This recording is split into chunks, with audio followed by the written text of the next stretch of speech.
broad stripes and bright stars through the perilous fight. O'er the ramparts we watched were so gallantly streaming, and the rockets' red glare,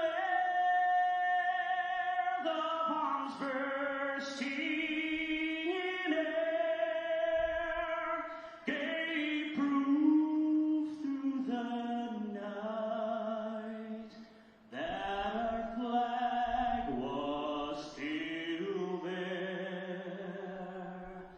Oh, say does that star-spangled banner yet wave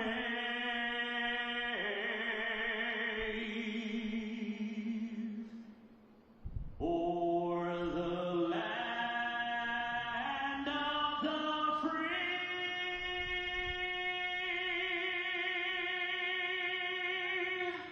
and the home of the brave.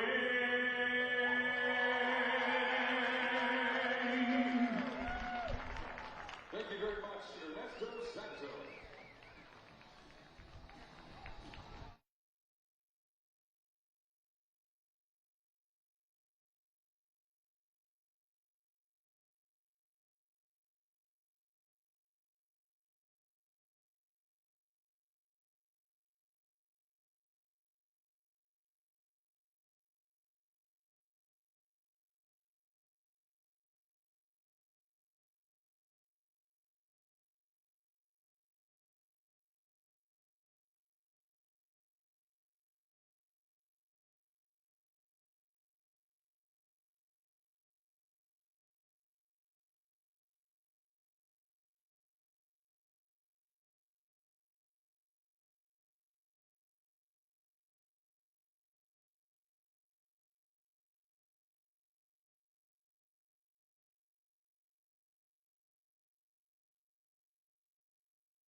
Hey, hey.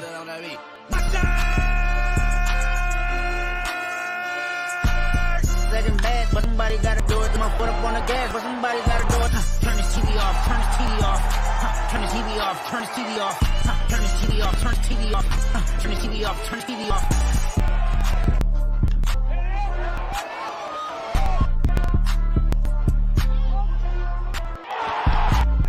Ran up by the Lux Mesa up the highest metric. The city just made it sweet, you could diabetic. They mouth you full of deceit. Let these cowards tell it. Walking New Orleans with the etiquette, the LA yell it. Oh man. Second bad, but somebody gotta do it. Got my foot up on the gas, but somebody gotta do it.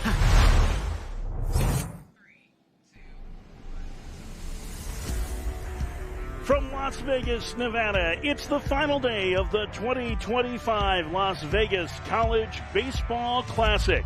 Today, the 2-0 Texas Longhorns from the Southeastern Conference take on the 1-1 Fighting Illini from the Big Ten.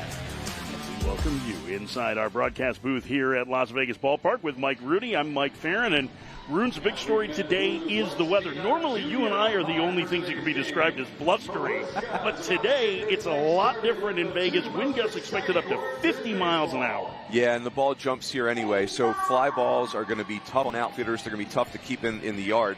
I also think that the infield's going to dry out. That's going to play fast. So, again, for the pitchers, you got to keep the ball out of the air. We saw the power from Texas last night. 3 home runs in their 10-4 win over Texas Tech. The Stars really showed out for them. Yeah, I think this Texas offense is going to be the headliner for what is, we think, a very good club that's got a chance to go deep in the postseason. They can put a crooked number on you in a heartbeat. For Illinois, they have a much more dynamic offense than they did a season ago, but they're without 2 key offensive pieces in their starting lineup today. Yeah, and Vitas Valencius is an enormous kid who you'd love to have in a day when the winds are blowing like this. So Illinois, very savvy. They're off to a great start this year, but they have a great challenge ahead of them today. Colin Jennings, the walk-on, he gets the start in right field, hitting 9th in place of Valencius. Grant Ross, who DH'd yesterday, takes the place of Greg LaChance in the DH role. As the Texas Longhorns take the field, Texas at 2-0 in this tournament, Illinois at 1-1, and today's starter for Texas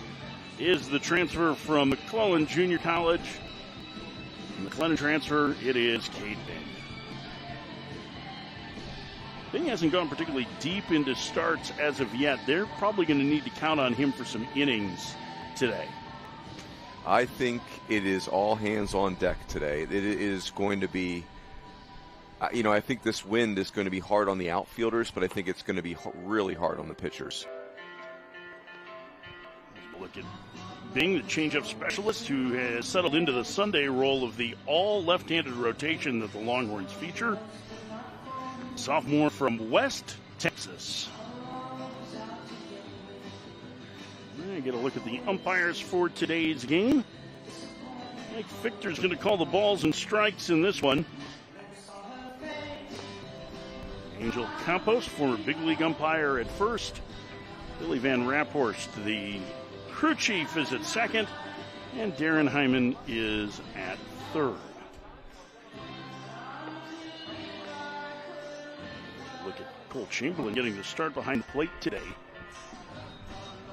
After the night game last night, Texas right back here. Fans still filing in on this beautiful Sunday morning. Temperatures in the high 50s, but that wind we mentioned earlier, Runes, has the real feel closer to 40 degrees.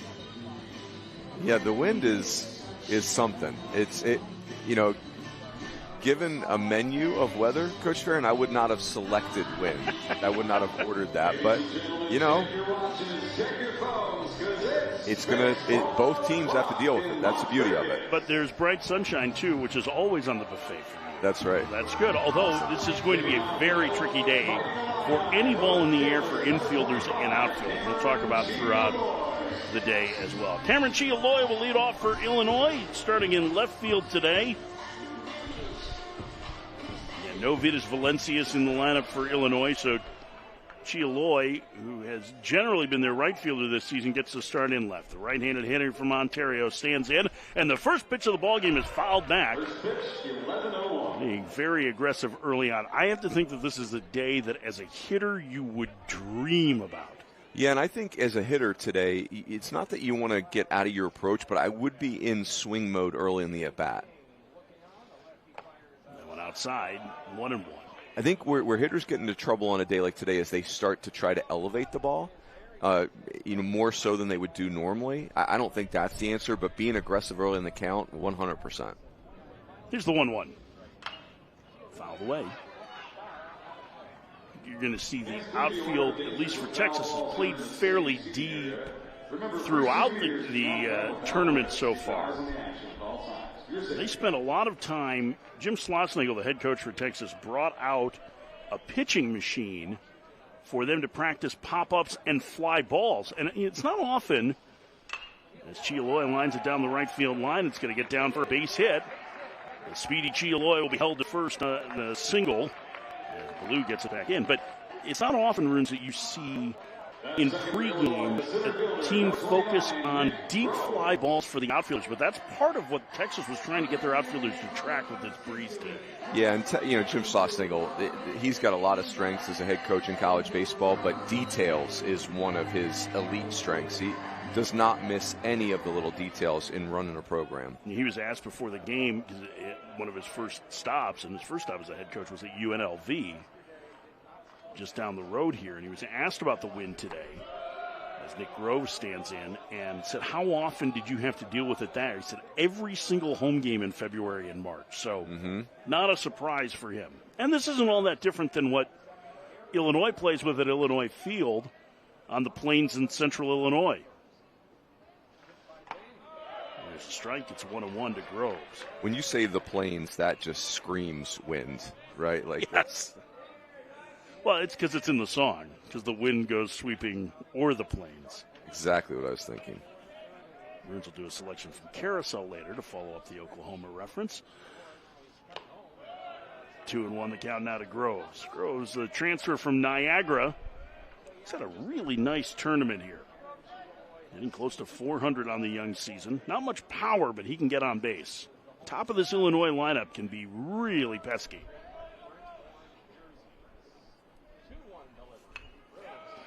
2-2. For the pitchers, one of the keys is, you don't want to get hyper-focused on walks and free passes, but you do have to stay aggressive. Don't let the conditions put you in a tentative mindset. Chialoy from first, and Bing with a pickoff throw there. Cameron Chialoy 8 for 8 in stolen base attempts this season. The fun thing about being a defender in this weather, Coach Farron, is if you think a ball is going to land on a certain spot, back up 5 steps, because that's where it's actually going to land. So that sounds fun. 2-2. In the dirt, and the count is full. I think you and I have different definitions of fun in that regard. Air quotes fun? I mean, you played collegiately at Notre Dame. These conditions, maybe not 50-mile-an-hour wind gusts, but this is not unfamiliar to you as an infielder.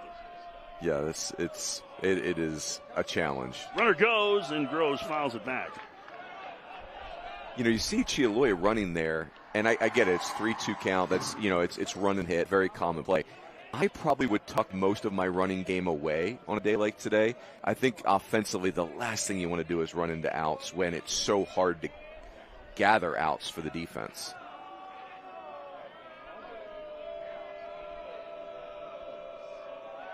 Uh-oh. Boy, that's a pretty good move from Bing, and Chialoy able to get back.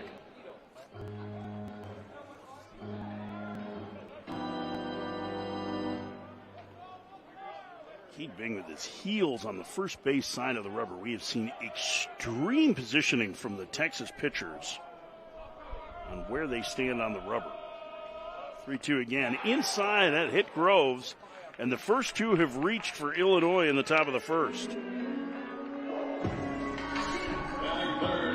Let's take a look at the Texas defense. A couple of changes there on the left side. Easton Winfield getting the start in left field. Casey Borba at third.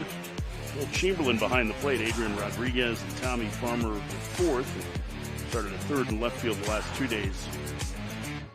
I think those are the two spots, left field and third base, are the two spots for Texas where I don't know that they're 100% settled on how they're going to. Adrian Rodriguez is going to play. It's just a matter, is he going to play third? Is he going to DH? Is he going to play first? Freshman DHing today as Kyle Shipman takes a ball inside, the transfer from Cincinnati.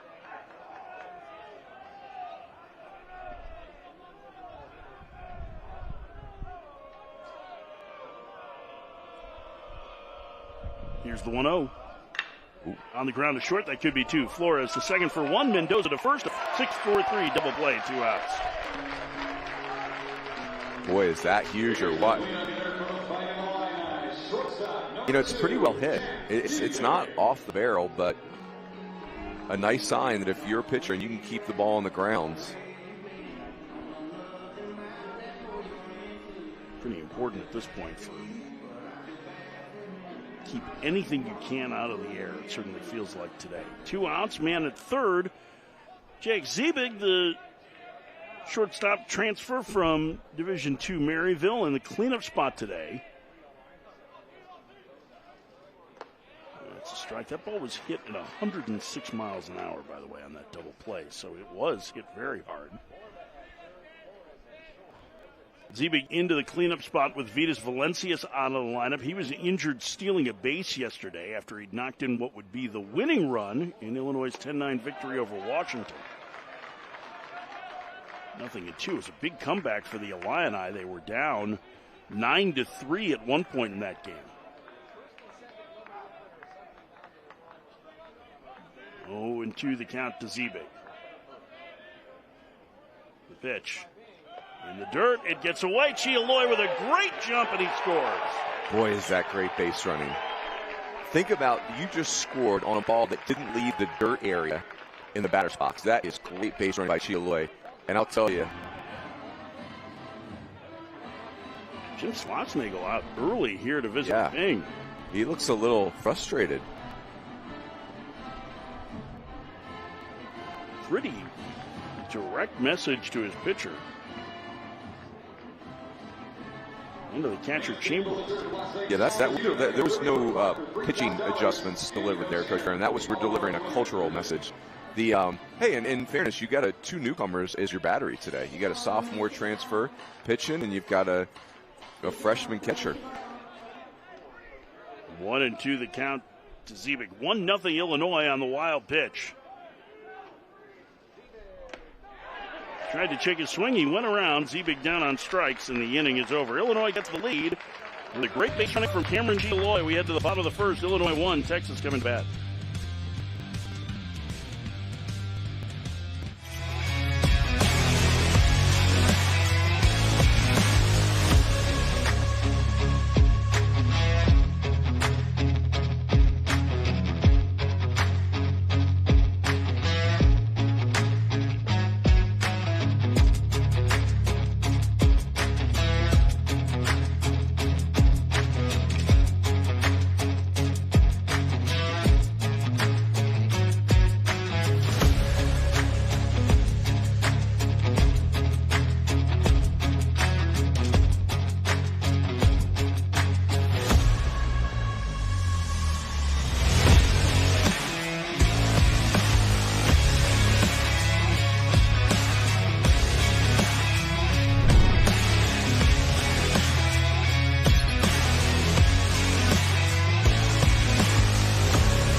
Nothing Illinois as they score without the benefit of a hit thanks to some great base running from Cameron Chialoy.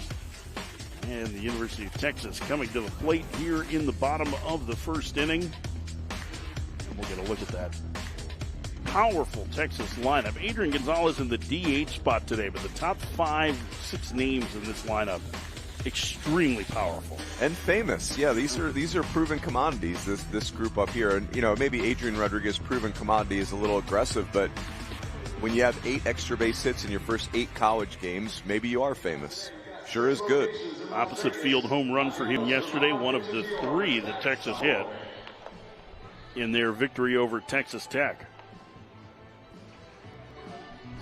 Mendoza there, and this is Julius Sanchez, who has been off to a great start for Illinois.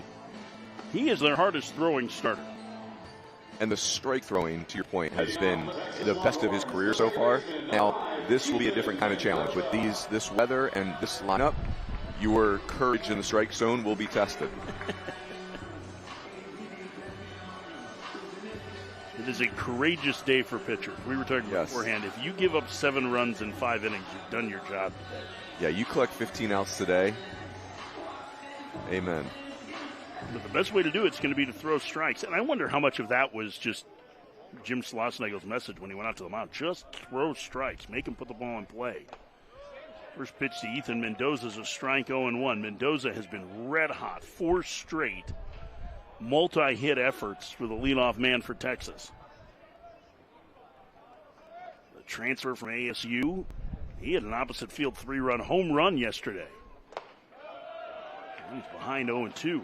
Ethan Mendoza is just a great example of, he was a good player last year at Arizona State, and he has emerged as a potential star player for Texas this year. He wasn't in the leadoff spot to open the year, but the adjustment came very quickly.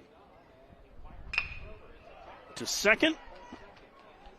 Routine for Quagliano. Leadoff man gone in the Texas first. Ground balls and friends. Here we go. Max Ballou, that's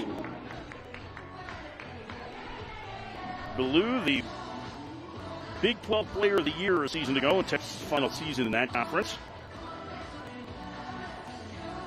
They will start their conference play in the SEC, not next weekend, but the weekend after. Ballou, a potential first-round draft pick. Lots of scouts here to see him this weekend. First pitch. Crushed to left, going back on it, getting turned around as Fialoy is over its head, and one hop against the fence. Ballou to second with a one-out double.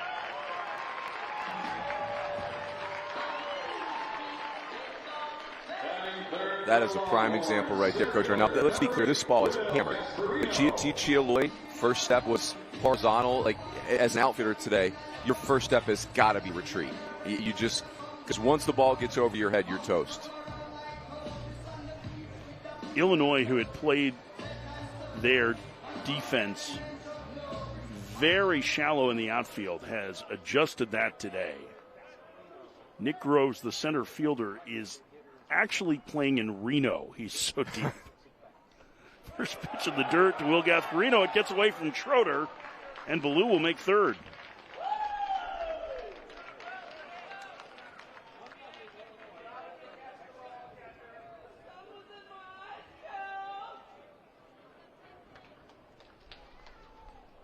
Oh, it just clanked off Schroeder's knee. Yeah, biggest, I mean, catching 3 straight days, this will be very hard, I think, for catchers to be super sharp defensively back-to-back-to-back days. There you see how deep the outfield is for Illinois. There's a strike. It's 1-1. And again, I would say that Grove, the center fielder, was probably playing conservatively 25 feet closer to home plate the last 2 days than he is right now. I mean, that's, again, making the adjustment with the wind at the big ballpark. Gasparino takes outside. It's 2-1. You almost can't play deep enough, because any ball that's airborne, it feels like there's going to be more catches at the fence than not at the fence today. Gasparino had one of the 3 home runs for Texas last night. He also struck out 3 times. Outside to a 3-1, excuse me. He has significantly cut his strikeout rate this year, but he struck out as many times yesterday as he had all season to this point. Yep, and this is a big pitch in an at-bat like that. If it's something you can handle, get it on the field and get your RBI. Swing and a miss. It's 3-2. That's an interesting swing. That just almost feels like we're pulling off a little bit.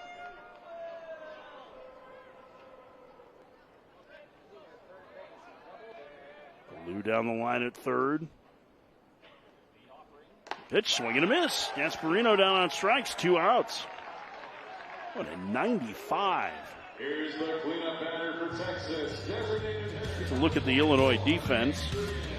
Colin Jennings' first Division I start in right field. And Vitas Valencia is the slugging left fielder out of the lineup for Illinois today. The rest of the defense the same, other than Chialoy moving from right to left.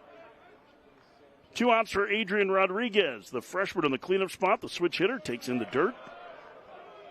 That's a nice block. Boy, isn't that interesting? Texas was 1 strike away from getting that 0, despite getting the first 2 hitters on. And here, Illinois now 1 pitch away from getting their 0.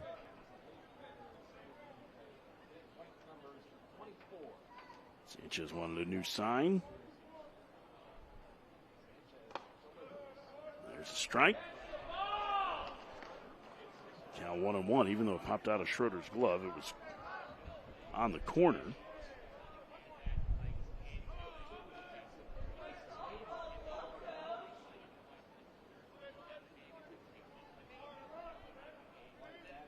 Here's the 1-1.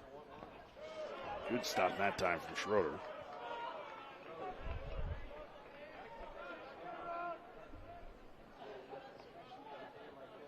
Nothing like having a sixth-year senior back there that's just proven commodity, been through a lot of college baseball. Schroeder is a real asset for Illinois. All Big Ten performer a season ago.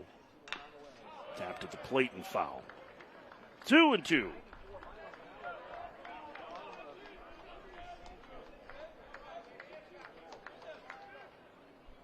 Sanchez going to get a little rosin.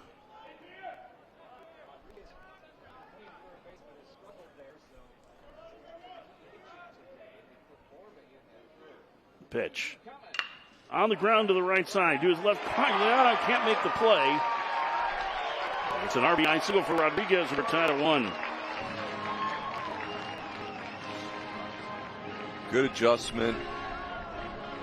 Big run for Texas. You would have hated to leave a runner at third with less than 2 outs out there. Rodriguez picks up Gasparino.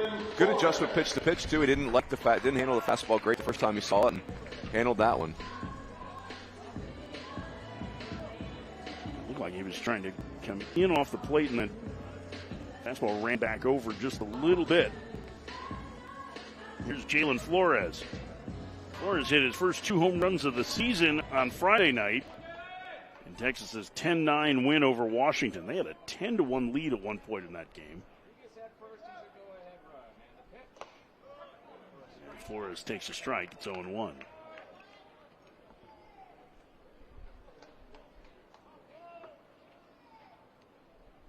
Bruins, I think you hit on it yesterday. Flores, the preseason All-American, seen a lot of spin so far in this tournament, but he handled it very well.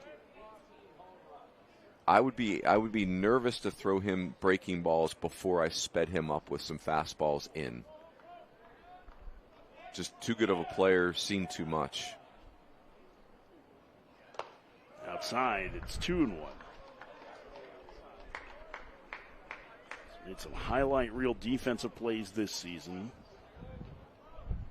There's so many things about his mannerisms that remind you of Texas assistant and former big league all-star Troy Tulowitzki. Fouled away. He doesn't play quite as aggressively at shortstop as Tulowitzki does yet. I mean, I know that's something Tulo kind of revolutionized the position of shortstop with how he played everything on the run. It does seem like Flores is a little bit more reactive at short right now, but boy, the tools are really there. Yep, I mean, you talk about making a shortstop in a lab. He checks every box. 2-2. Tried to hold up. He did. And the runner goes to second on the pitch inside. Angel Campos saying no swing. Now Rodriguez in scoring position. 1-1 bottom of the first.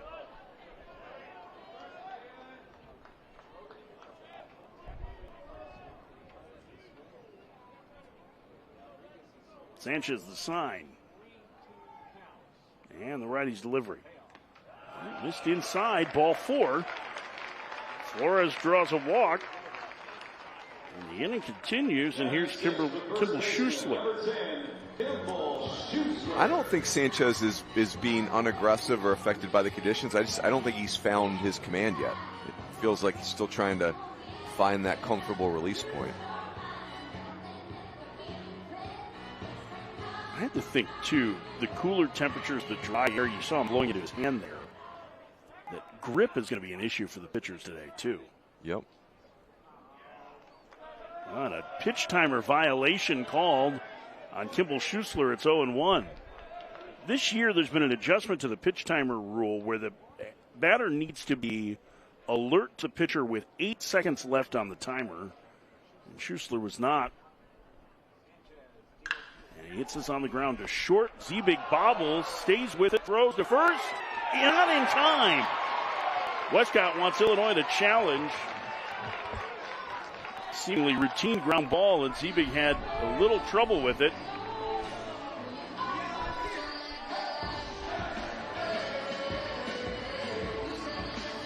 Good look on the replay here. Schuessler moving pretty good for a catcher, first baseman. umpires are going to get together. I think Illinois is going to challenge, and I think he might have been out. I think he was too, by about a half a step. We had two really good replay angles at that, but make it look like that's the case. There's Billy Van Raphorst, our crew chief, who's going to.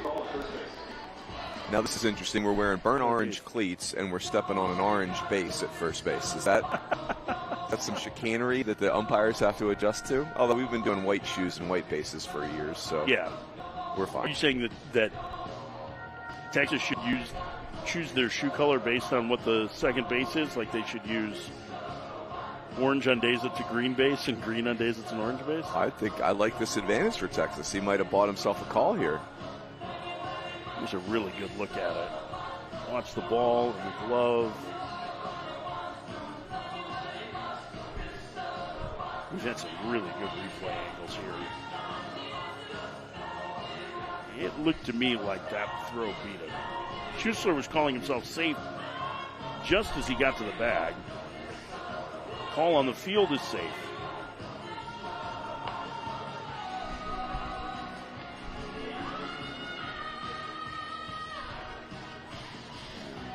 Well, looks like it's in the glove. You know, this angle makes him look out. Yeah. I think it's going to depend on what they rule on when Westcott squeezes the ball. The ball doesn't need to be all the way into the back of the glove. Also one of these plays where it's tough to overrule the call on the field. Yeah, that's a good point. So it's either going to stand or be overturned, you would think. But we're all about the odds here in Vegas, right? So yeah, the odds are that it gets overturned, but like 52%. It's tight. Even money. It's an even money call right here. Money call, yeah.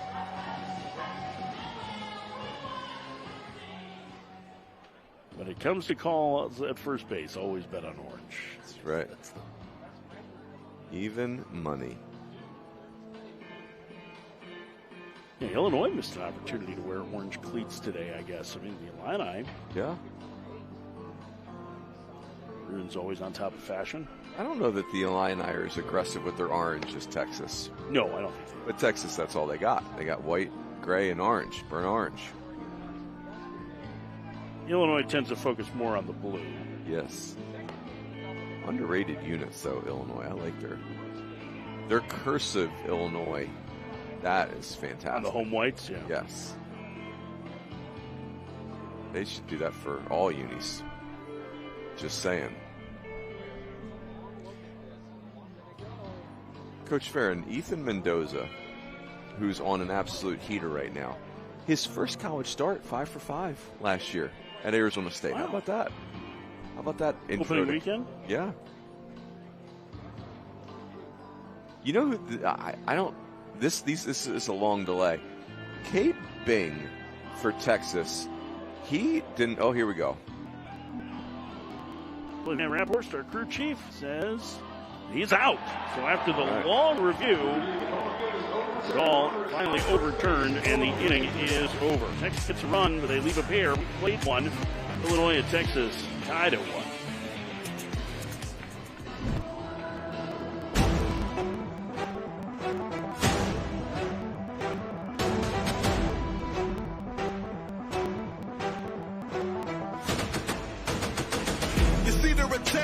I hope that I got your attention now. This rag's the richest stack of biggest, more voice in your head, telling you have to listen. That's the way you're pushing past the mentions. They say I couldn't, I did it again. Watch this. They say I couldn't, I did it again. Watch this. And now you can stop this. Now you can go. Watch this. Watch this.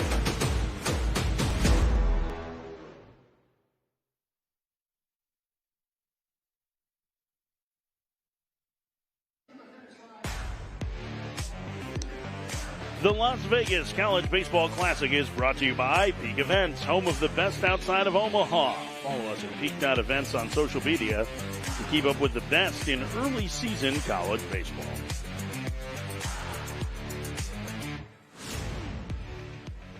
This is, for Cade Bing right now, Coach Farron, his first start at Texas did not go well, And I wonder if that had something to do with Jim Schlossingle running out there. Like the last week's weekend 2 was good, but opening weekend against Oklahoma State did not get out of the first. I think the issue, it sounds like, that opening day was that he was a little amped up, or that first start. He threw as hard as he ever has. I mean, since, again, this is his first year at Texas, but he was a transfer from McLennan Junior College.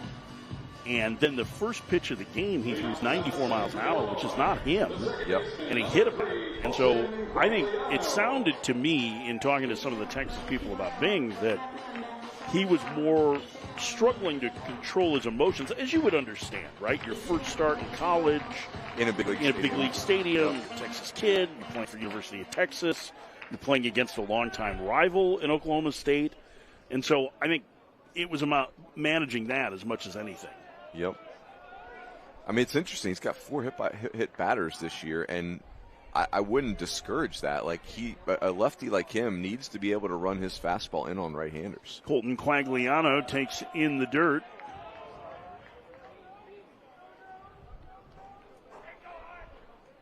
Count 2-0 to the Illinois second baseman.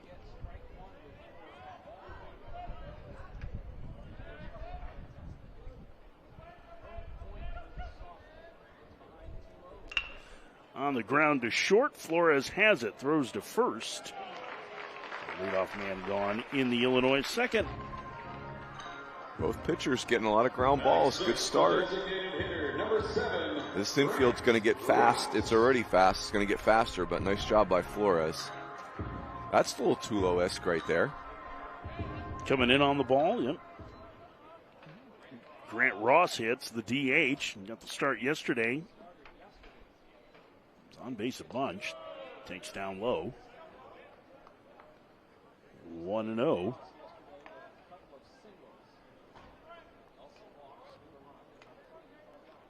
Ross from Madison College. Junior college. He started his collegiate career at Valparaiso in Northwest Indiana. He's done his tour of 3/4 of the Lake Michigan states, as he's from Pewaukee, Wisconsin. Not that Champaign is anywhere really near Lake Michigan. It's not. No, I don't want my Illinois bona fides to be called into question here, Renz. Yes. Ross has worked to count to 3-1. Bing. 11 balls, 12 strikes to this point. Good pitch. Yeah, if he has that fastball, that's 3-1. It's still painted in.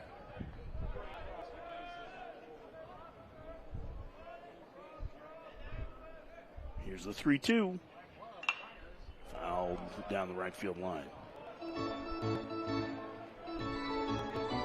I think we were talking before about how he touched 94 on that first pitch against Oklahoma State. And his fastball really is more 86 to 88. Mm-hmm.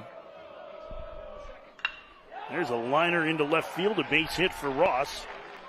A one-out single for the Illinois DH. And the second hit of the game for the Illini. Grant Ross had some good at-bats this last couple days. And deep at-bats, like where he just keeps kind of getting better pitch to pitch. It seems like a guy that's got a really good feel to hit. Here's Drake Westcott. Westcott hit a game-tying 2-run double as part of a 6-run 7th inning yesterday for Illinois. Their 6th inning. Big shift on for the left-handed hitting first baseman, and he pops it up.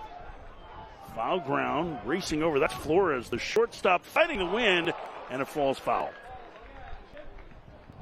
Okay, Rins, you were talking about being 5 feet deeper than you think you want to be on any pop-up. How do you handle foul pops as they get to the stands? Well, I think in fairness to Jalen Flores, the rule still would have applied. You have to keep the ball in front of you because it's going to blow back over you. But, like you're in a left-handed pull shift, and then you're running all the way over to foul territory. It just... Jalen Flores, that you're chasing a fly ball there like you probably never have done in your life. Jim Schlossnagel had something to say for Mike Fichter, our home plate umpire. The 0-1 to Westcott. Instead, a pickoff throw, and Ross is out. Well, you can see that one developing. He got him. Ross did not have a good read on that move from Bing. And we have seen some uncharacteristic base running mistakes by Illinois this weekend. I don't think you're running against, on a day like today. I don't think Ross is trying to steal a base there. 2 outs for Westcott now, and he went around.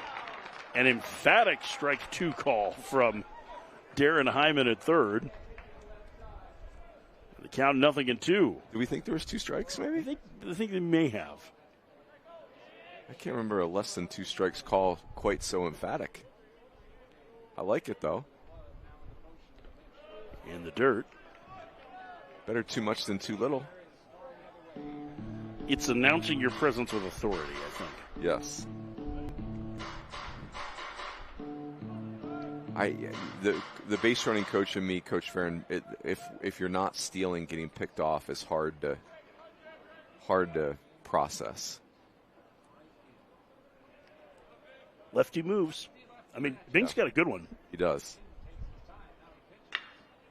Into the shift. Borba, the third baseman, throws him out. And the inning is over. The pickoff helps Texas get out of the inning through 1.5 for tie 1.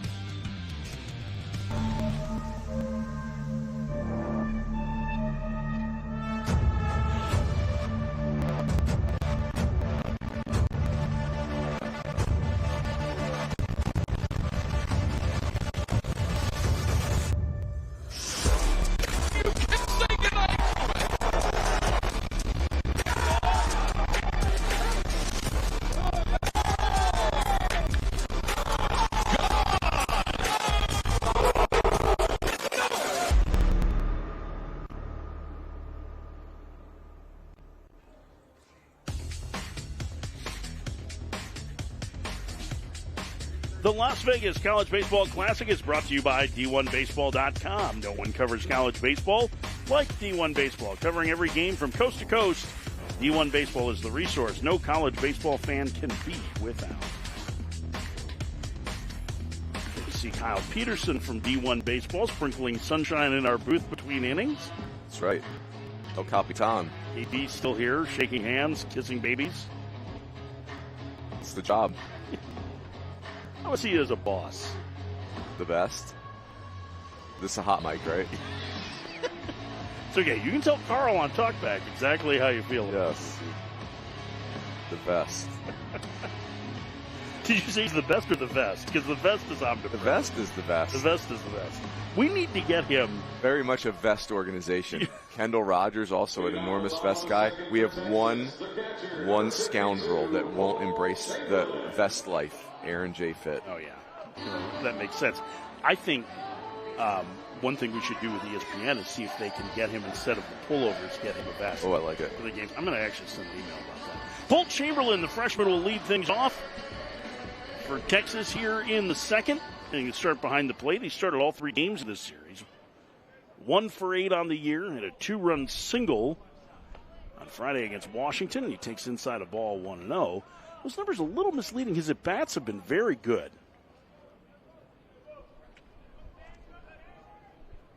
Despite the fact that he is hitting 125, his on-base percentage is over 500. Chop towards the middle, going to be a tough play. Gugliano, the jump throw, and he got him. Wow. Nice play by the Illinois second baseman. And on a day where outs are going to be very difficult to come by, boy, is this a special play. I mean, that's Jeter-esque right there. Just even to be able to get the throw off is one thing, but to be able to throw accurately when you do that, that is phenomenal play to lead off in. He's played very good defense so far. Casey Borba hits his first plate appearance of this tournament. He's 1 for 5 this year, the sophomore. Takes a strike, getting the start at third base today.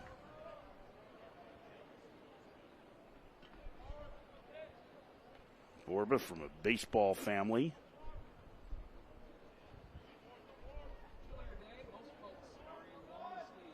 Sanchez really taking his time at the pitch. Outside. Borba's dad, Eric, was the head coach at Orange Lutheran for 16 years, heavily involved in USA Baseball. Orange Lutheran, a great California baseball power. There's no shortage of those. Trinity League. I'd make the argument it's the best high school baseball league in the country. That Orange County private school league, the Trinity League. It's basically everyone's a Division I player. 1-2 the count on Borba. Who else is in that league? Jay Serra. Great Eric Kay, the head coach Servite, there. I believe. Swing and a miss. Wow. 2 outs. Second strikeout for Sanchez. We're going to Easton Winfield getting his first appearance here. He started the first 6 games of the year for Texas, just 2 for 19. But the 10 strikeouts are what's concerning for the sophomore so far. He is a transfer from University of Louisiana Monroe. And I believe that's how you have to pronounce it, right? It's not Monroe, it's Monroe. Monroe. Louisiana. Very similar to McNeese State.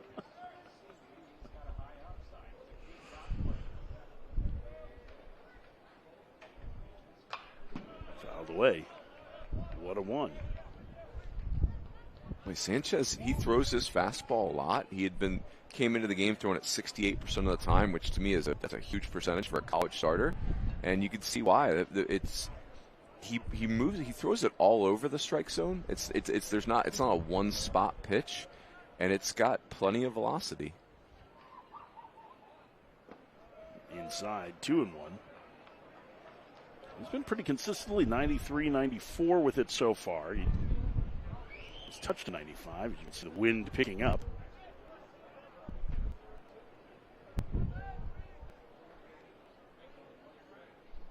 Swing and a miss. 2-2. But we have a wind gust right now that is whipping the flags around this ball, but you can hear it in our microphones, and we're enclosed. Pitch. Popped up foul and out of play.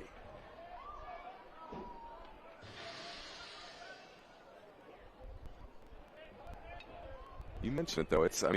Outside of the wind, it's a beautiful sunny day. It is a little cool because of the wind, but you see the flags in right center field. Winfield down on strikes. And a 1-2-3 second for Sanchez. So far, the pitcher's done a pretty good job on this highly offensive day. To the third we go. Texas and Illinois 10-1.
The Las Vegas College Baseball Classic is a proud supporter of the Cystic Fibrosis Foundation. Scan the QR code on your screen and check out our auction to help us address tomorrow to those living with the disease.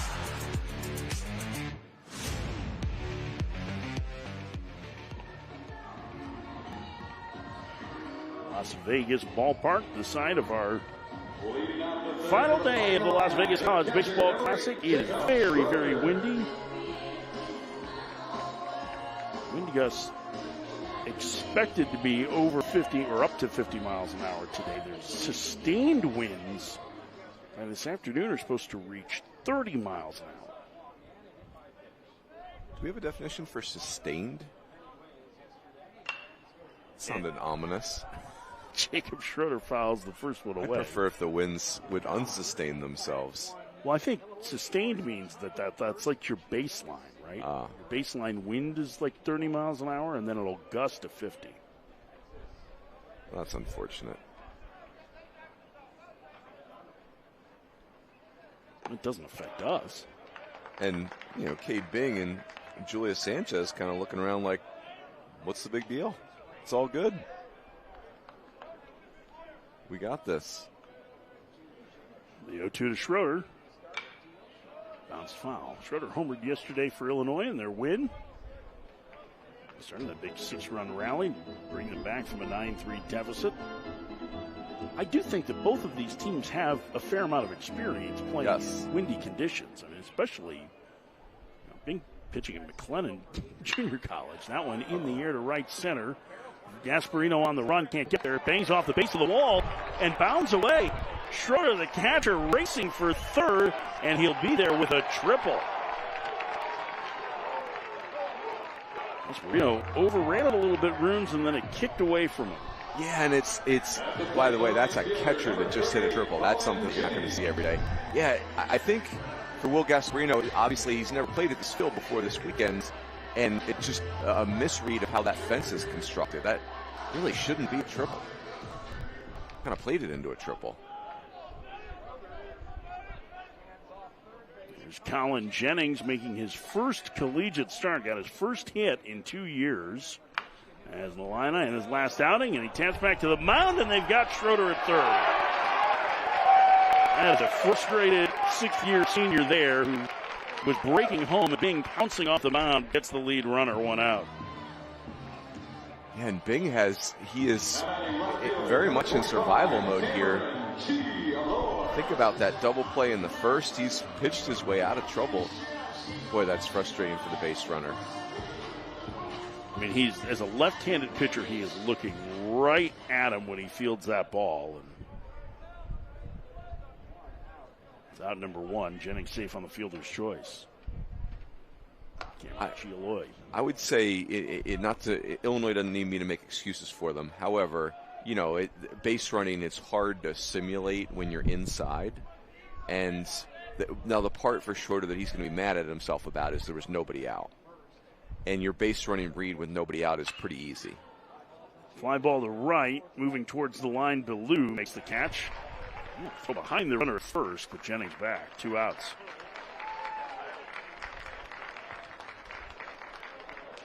Coming to the plate, center fielder, number 29, Nick. Nice play by Bellew. The ball never really got high enough for the wind to impact it greatly. That's the first time we've seen someone catch the ball in a fairly comfortable position. 2 outs for Groves. You know, I think just in talking about the base running with Illinois and them being inside, they have played 9 games. This is their 10th game this season. I mean, you're almost fair. You know, a sixth of the way through the schedule at this point. And until maybe the last week or so before the season started, the weather in the Midwest had actually been pretty good. A lot of teams were outside a lot more than normal. February came, and then winter reared its ugly head. And I would also think for Schroeder's play, like the rule is very easy. It's you're only going on the infielders that are playing with depth, so you don't have to be rushing out there. Well, in fairness to him, I really felt like it was more that he was just taking his secondary lead and got caught. You know, that's you're kind of freezing on that play to see if it's going to get past the pitcher instead of going back to the base, and maybe that's what it should have been, is just get back to the bag, knowing that if it gets to shortstop, you're probably going to be able to score anyway. Yeah, well, you can walk in. Flores will go the long way to first and retire Groves, and a good defensive play by Cade Bing races the leadoff triple for 2.5. Illinois takes the title 1. Dip into your Raising Cane's whenever the craving strikes for something hot and fresh and oh so delicious. Dip in for perfectly salted, crispy crinkle cut fries. Dip in garlicky buttered Texas toast. And of course, dip in for tender, hand-battered, cooked-to-order chicken fingers made just for you. At Raising Cane, our secret cane sauce makes every dip a delight. Order on the app or online so you can dip out just as fast as you dipped in. Raising Cane's Chicken Fingers. One love. Want to stay up to date with the Las Vegas College Baseball Classic all year round? Be sure to follow us on Facebook, Instagram, and Twitter. Now X at Las Vegas CBC on all our social media platforms. The Soch, Coach Farron, as the kids would say. It's a live look in at what's going on in Frisco, Texas, in the Frisco College Baseball Classic. K-State trying to win its second game of the weekend. 9-4 lead on Nebraska as they play the bottom of the ninth inning there. So K-State, who rallied to force extra innings against LSU. Pete Hughes' team has been red hot. They won 3 last weekend in a big tournament in Arlington, and they are going to, looks like, barring a Cornhuskers comeback, they are going to end up 2-1 in Frisco. Pretty good performance for K-State. Yeah. Kansas State was a hard team to get your arms around in the preseason because of the star power they lost from their super regional team, but it's clear that they have reloaded and they have a very good recruiting formula going in Manhattan, Kansas. Ethan Mendoza, the leadoff man for Texas, will start the third against Julius Sanchez. And another pitch timer violation on a Texas hitter, as Mendoza wasn't ready. And our home plate umpire, Mike Fichter, really jawing with Jim Schlossnagle about it.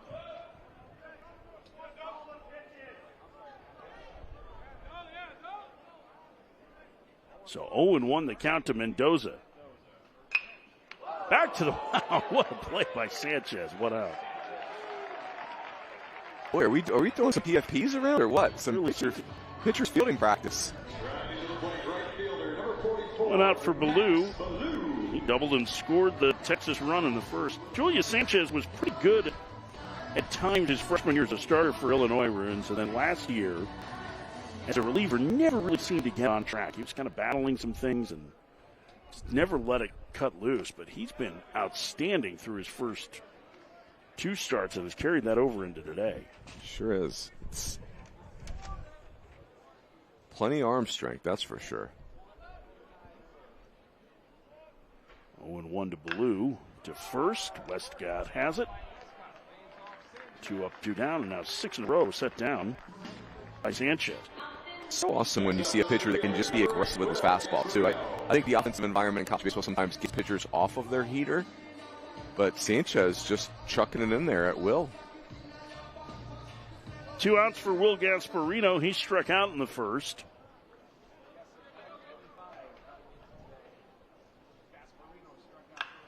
Rips the first one foul. It's 0-1.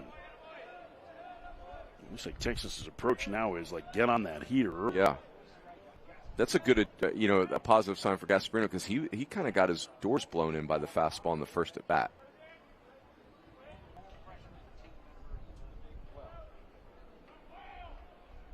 The 0-1. Nothing at 2. That was a really good breaking ball from Sanchez. Yep.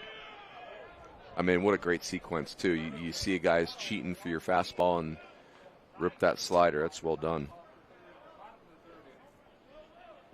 0-2 the count. Down low. Brito taking that fastball. I think I like slider here. And he really had him waving at it before. I got him set up for it after that fastball outside. Tried to check his swing. He held up. Boy, that's a great take by Gasparino. Like, that's the difference between being a freshman and a sophomore. I think last year, we're swinging and we're done. And in theory, if you're Gasparino, you might get a heater here.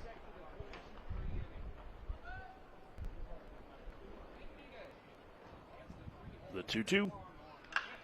To the right side, off the glove of a diving Quagliano.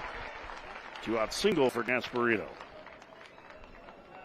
I tell you, that's just a single to the other way, but I think for Will Gasparino, that is a wonderful at bat.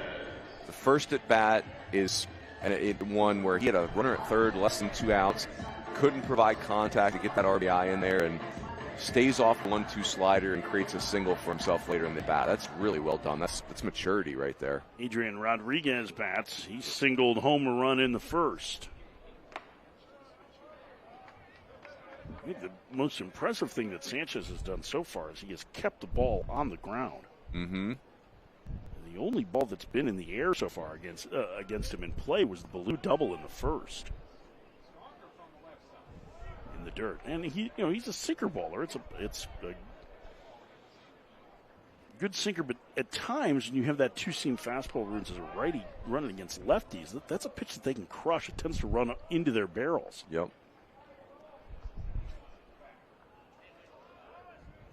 Hasn't been the case so far. Fouled away.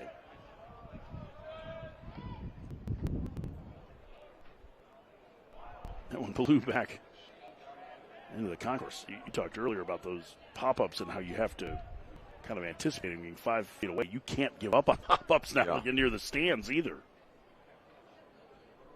Extremely windy here at Vegas. Good pitch. It's dealing with this one. It's like hitting in that sometimes as a hitter you have to tell yourself, swing if you see ball, swing. If you see strike, take. If you got a guy with a really good out pitch or movement, same thing here. Where your eyes think the ball is going to land, that's not where it's going to land. Count is full.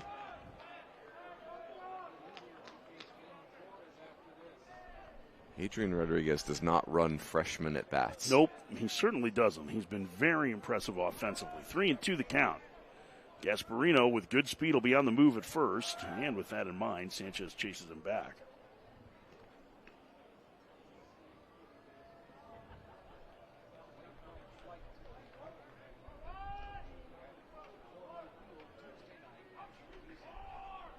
Runner goes, fouled away.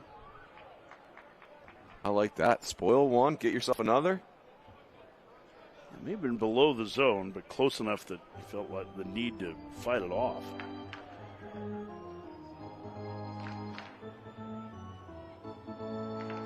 It's like eating on a cruise ship, Coach Farron. Just get rid of that plate, get to the next plate. Had a lot of buffet references this morning, Runes. Yep. There he goes again. The question is, what's he going back for? A cookie. He's fighting for his cookie. He wants a cookie. That's right. He wants a cookie so he can enjoy a ribeye.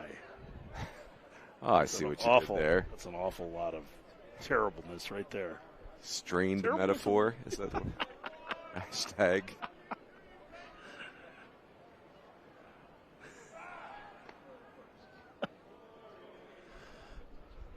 Boy, if for Illinois, it's a long way to go in this one, clearly, but so far, Julius Sanchez, what a luxury on Sundays. Runner goes, a 3-2 through the right side, a base hit. Gasparino will make third. Rodriguez is 2 for 2. And Texas putting together a 2-out threat.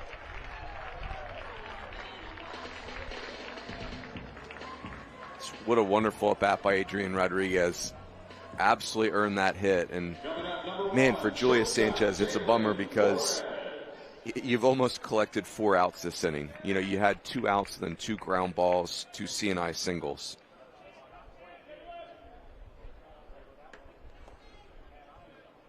Runners at the corners with 2 outs for Flores. Jalen Flores walked in the first inning. Texas trying to get the lead here with 2 outs. Takes inside 1-0. Boy, there's a scouting report out there that says Jalen Flores, you get him with breaking ball, and I think it is an erroneous scouting report. I think you got to get him with the fastball. Runner bluffs going from first, and that misses. It's 2-0. Now, that said, 2-0 fastball down the middle doesn't feel like an awesome thing, but Well, it's Sanchez's best pitch. You want to see him good point. challenge Flores.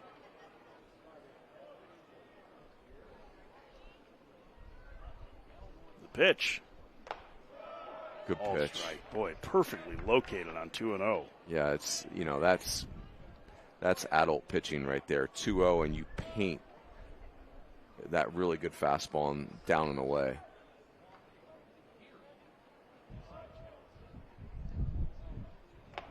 Ooh.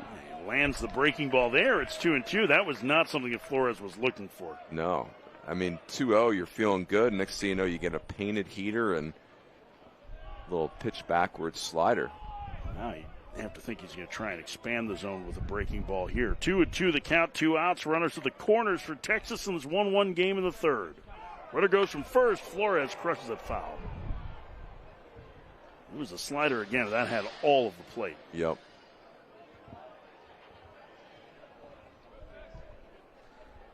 I'm kind of on board with what you said earlier, Coach Farron, that Jalen Flores has seen so many breaking balls over the last year and a half that he's kind of on that pitch.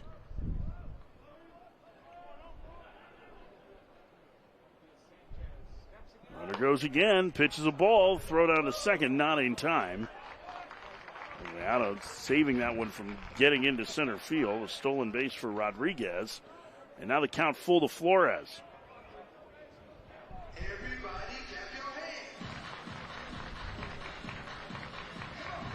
3-2 the count.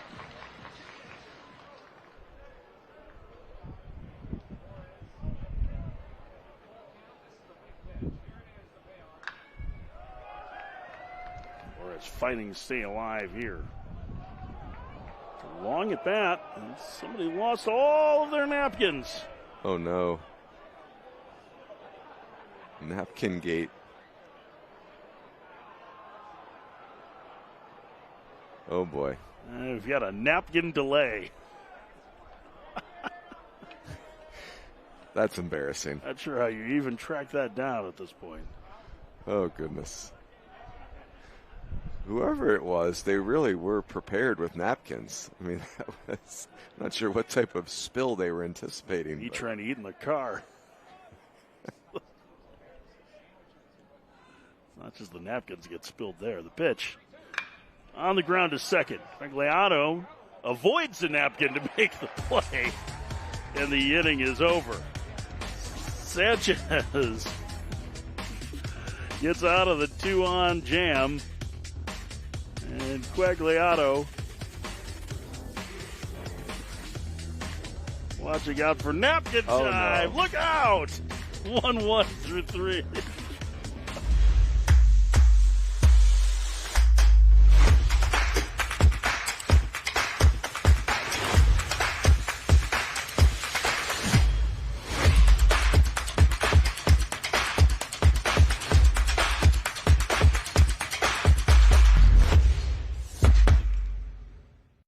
Dip into your Raising Cane's whenever the craving strikes for something hot and fresh and oh so delicious. Dip in for perfectly salted, crispy, crinkle-cut fries. Dip in for garlicky, buttered Texas toast. And of course, dip in for tender, hand-battered, cooked-to-order chicken fingers made just for you. At Raising Cane's, our secret cane sauce makes every dip a delight. Order on the app or online so you can dip out just as fast as you dipped in. Raising Cane's chicken fingers. One love.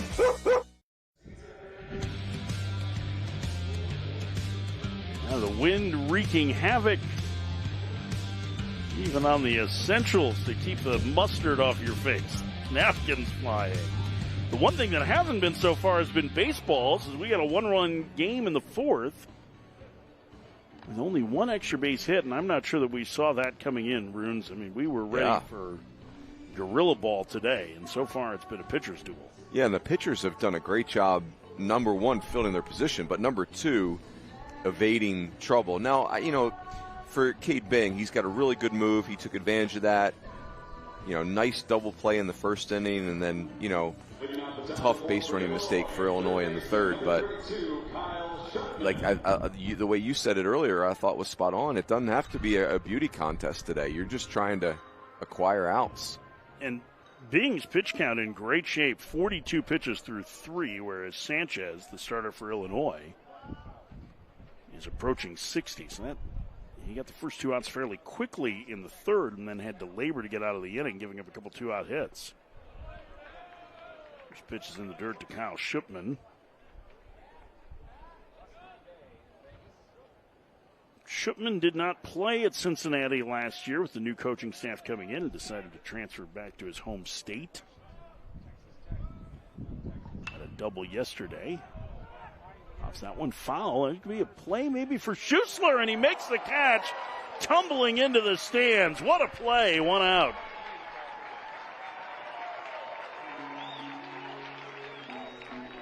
Kimball Schussler.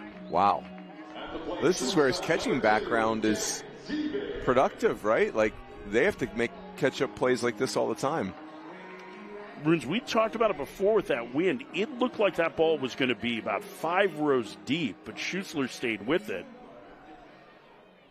And it blew back to him right at the railing.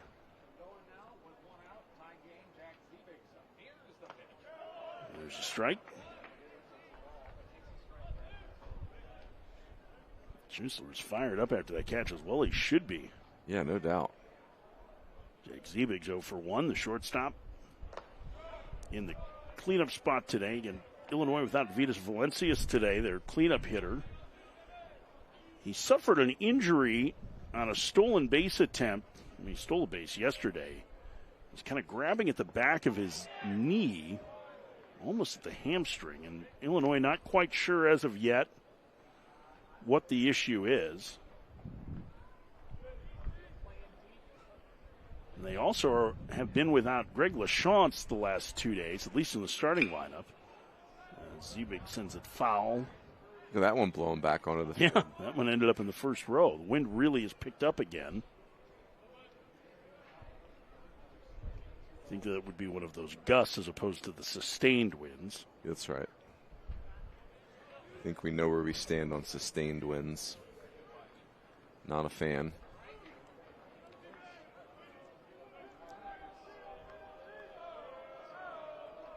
Two and two the count. LaChance was pinch hit for in the 9th inning of their loss to Texas Tech and has not appeared since. So we do not know if there's an injury with him, but LaChance was one of their better hitters in the early part of the season. So maybe a little shorthanded offensively in this game. 3-2. Ripped foul. Yeah, just every spot in this game so far where it seemed like the offense was going to take full advantage of the sustained wins, the pitchers have found a way. It's up here gusting.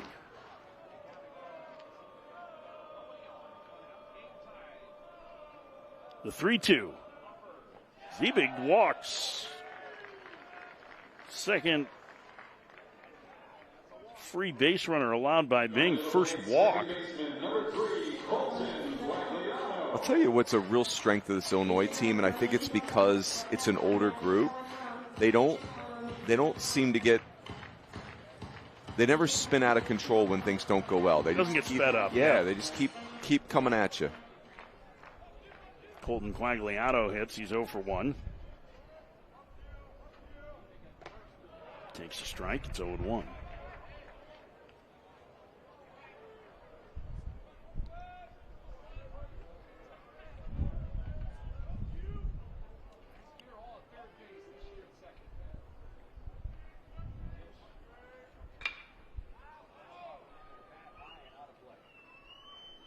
Oh, and 2 the count.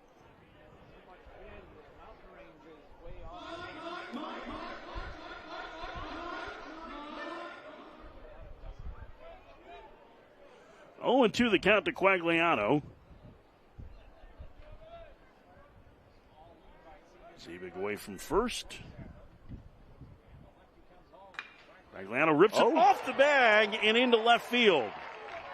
Ziebig will make it to third. Quagliano heading to second. The throw not in time. It's a literal base hit, a double for Quagliano. And Illinois has two in scoring position with one out. 0-2 slider and stays on it and just keeps it fair. Looked like Winfield might have a play at Quagliano heading to second base, and Quagliano missed some time with a hamstring issue before, but he's played every game here. Now Illinois have the chance to take the lead, and Grant Ross at the plate. Ross singled in his first plate appearance and was picked off, and he fouls it back. 0-1.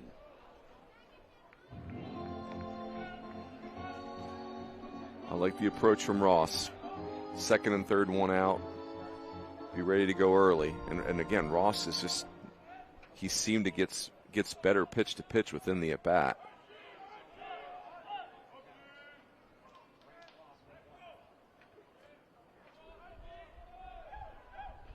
A long hold here in the 0-1 upstairs.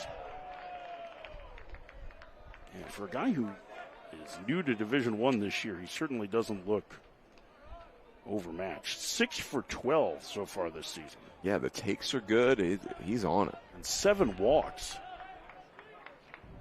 Yeah, spits on the changeup there.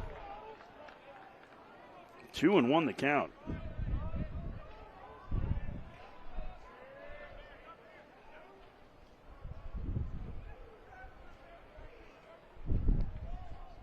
Big pitch here. Illinois trying to grab the lead in the fourth. Ah, good pitch. Ooh, it just missed. Upstairs in the count, 3-1. I like the idea, like a 2-1 steal a strike curveball.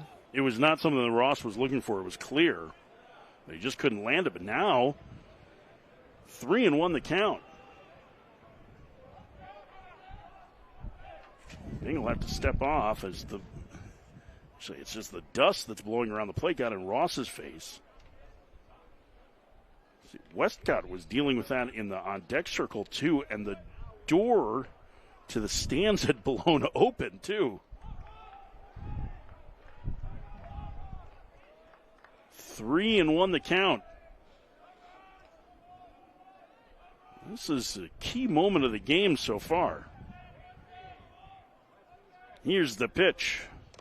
Oh, how about that? I love the conviction. Wanted that breaking ball 2-1, throw it again 3-1. 3-2 the count. And base open, that's the luxury of that. And a lefty on deck. Bounce to third and foul. That's a good job by Ross.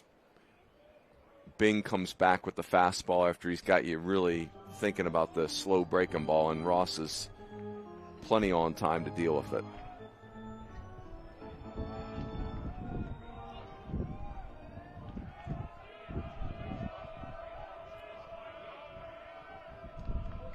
The 3-2 again. Slap foul. Fighting off another fastball. Yeah, if you're pitching, Grant Ross is not a fun interaction. He fights you pitch to pitch.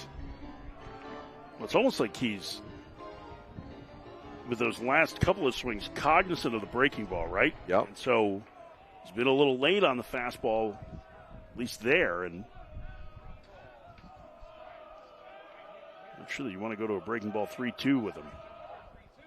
That one clipped him, and the bases are loaded. A breaking ball that broke behind him. And the bases are now loaded with one out. Second hit batter of the game for Bing. Watch your lips. Yeah, Ross just kind of gives a mad reaction. First of all, it's behind him. That's not a good feeling. Second of all, I think he knew he was winning that at bat. Max Wiener, the pitching coach for Texas, makes his first appearance from the Longhorn dugout. For Bing faces Drake Westcott. Now, this is a dangerous man to face here. I know it's a left-on-left matchup, but Westcott, despite the fact that he's hitting down in the Illinois lineup, is one of their premier returning power hitters. Yep. I think this is interesting. If I'm pitching to Westcott here, I think it's got to be fastball above the hands or breaking balls down that he could roll over. And if you're Westcott, it's really important that you see something up in the zone here. Max Grubbs, who closed out the game on Friday night with a very efficient ninth inning, getting loose in the Texas bullpen. So here's Westcott. Bases loaded, one out for Illinois in the fourth. A chance for them to not just reclaim the lead they had in the top of the first, but extend it. In the dirt, it gets away from Chamberlain, and Illinois takes the lead. Second wild pitch that scored a run. It's 2-1 Illini.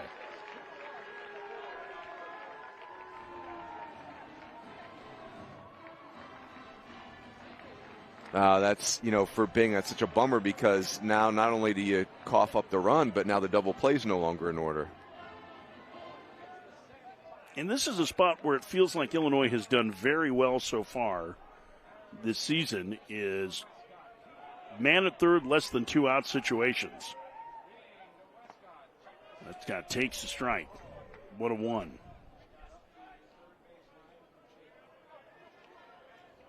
Boy, I love Illinois has a gift for, they seem to play just oblivious to the score and momentum of the game. They just take their at-bats and execute. Fouled away. Yeah, they're not the fastest team. They're not the most powerful team. But in terms of approach, it's really good. Yeah, they just very even keel team. And last year, remember, they were a power-laden squad. I mean, they led the Big Ten in home runs. Bounced foul. But I think to your point, like it's a lot of guys who are experienced, right? So there's not any hustle to them.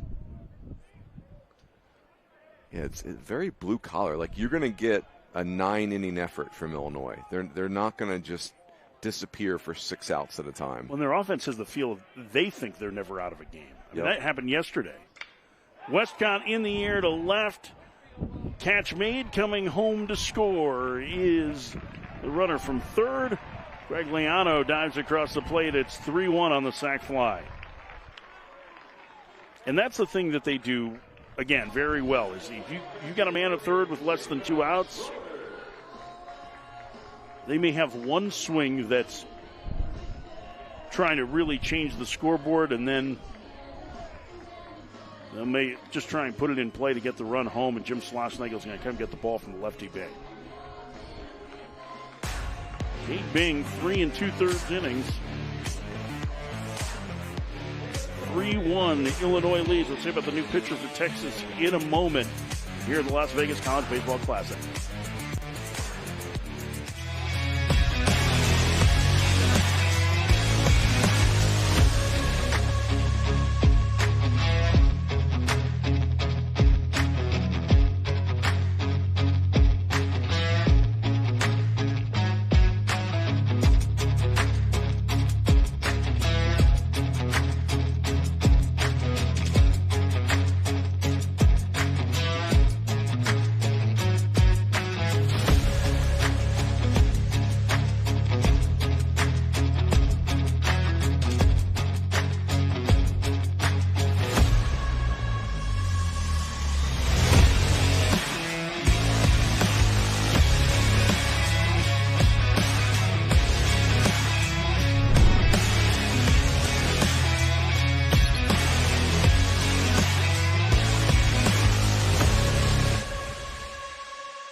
The new pitcher for Texas is Max Grubbs. Comes in with 2 outs here in the fourth, and Illinois, having scored twice in the inning, taking a 3-1 lead over Texas.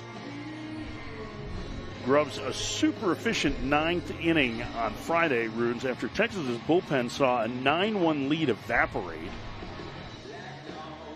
Excuse me, a 10-1. Yeah, it was a 9-1 lead at that point.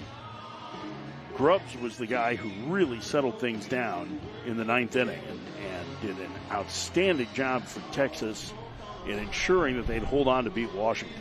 Yeah, and I think Max Grubbs is a perfect candidate for this game. It's sinker slider. He's a guy that had been the Friday starter at times last year for Texas, so this is a good situation for him. And I think Max Grubbs is going to throw some really important innings for Texas this year. It's a real role for him on this team.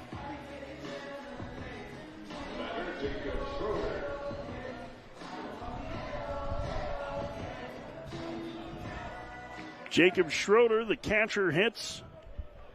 Number 8 hitter in the Illinois lineup. 3-1 the Illini leads. Man at second, 2 outs. And Schroeder takes inside, 1-0.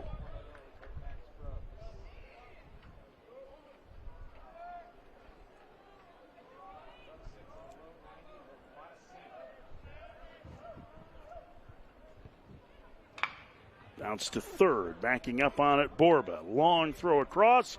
One-hop throw, and Schussler can't hold the bag. Tough play on both ends. And Schroeder reaches, and so the rally continues for Illinois. Tough play. Borba really almost had no choice but to retreat on this ball, but it just creates such a difficult throw. I mean, he's almost making that throw from the outfield grass. I like the idea to one-hop it and just, he cut it. Number 9 hitter Colin Jennings bats. Jennings reached on a fielder's choice. His first trip, that went outside. It's 1-0. That was man at third, nobody out, and he hit a tapper just to the third base side of the mound. And Kate Bing hung Jacob Schroeder out to dry. Nobody out. Ran Illinois out of the inning. Outside, it's 2-0 to Jennings.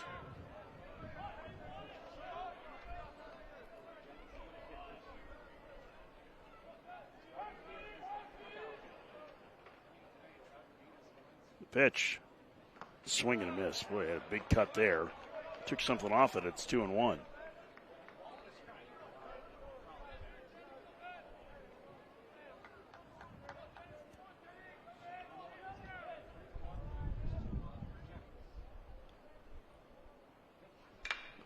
Jennings in the air. Right field. Back to the fence. And gone!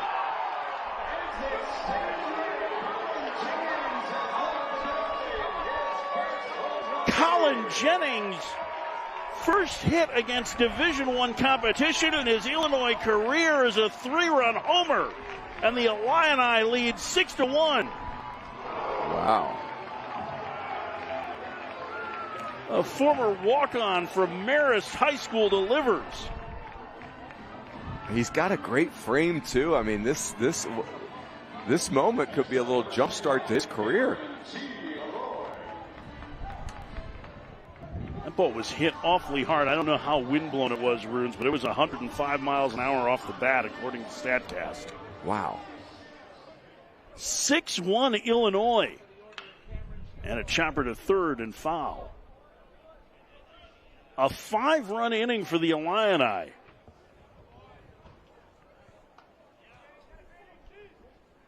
Cameron Chialoy bats. He scored on a terrific base running play in the first.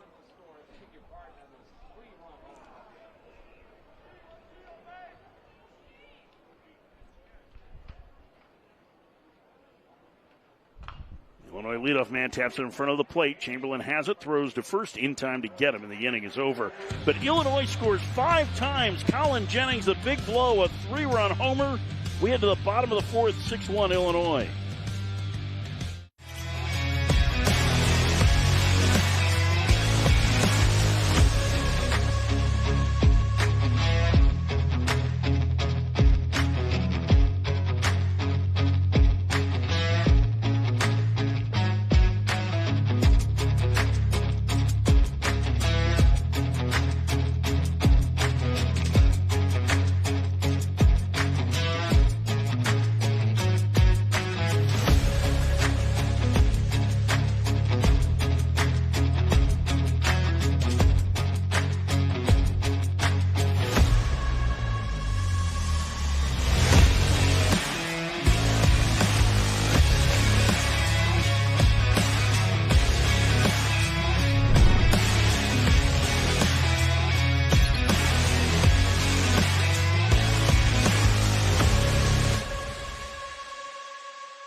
It's time for trivia.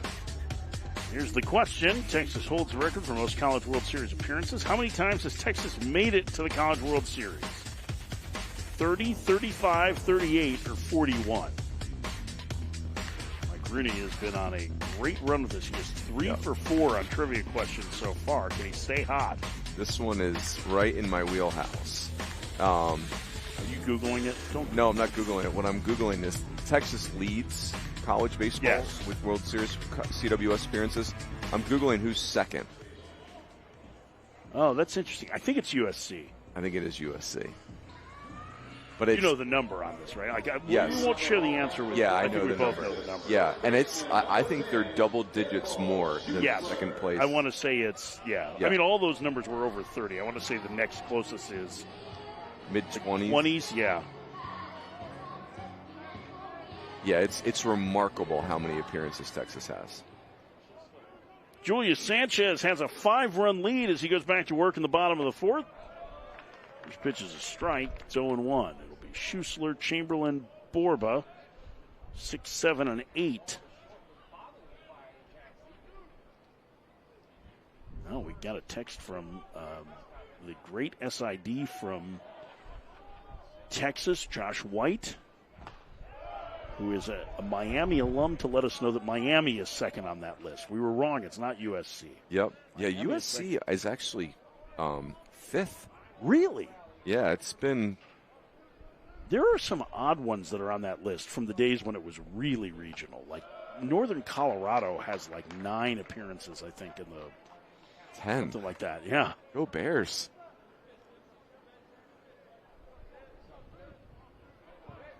Yeah, that list is got its historic power central. Who's so ASU has to be in the. They're 4th with 22. So they have more than USC. By 1, yeah. Miami 25, Florida State 24, ASU 22, SC 21, Oklahoma State 20. And Oklahoma State and Florida State have both never won the national championship. Oklahoma State had that stretch in the 80s. They went 7 straight years under Gary Ward. That one misses. And it's a leadoff walk to Kimball Schussler. The last thing that Sanchez wanted, he's been handed a 5-run lead. Yeah, if you're Texas, you're not feeling great about how this day has gone so far.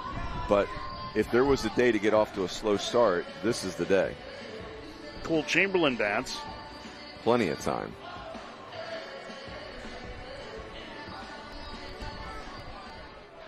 Chamberlain grounded to second his first trip. Strike on.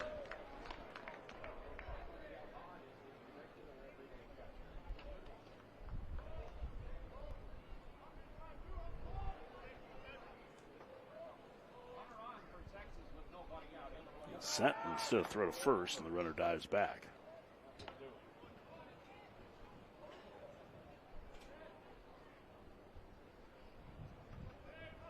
How about Colin Jennings have a day?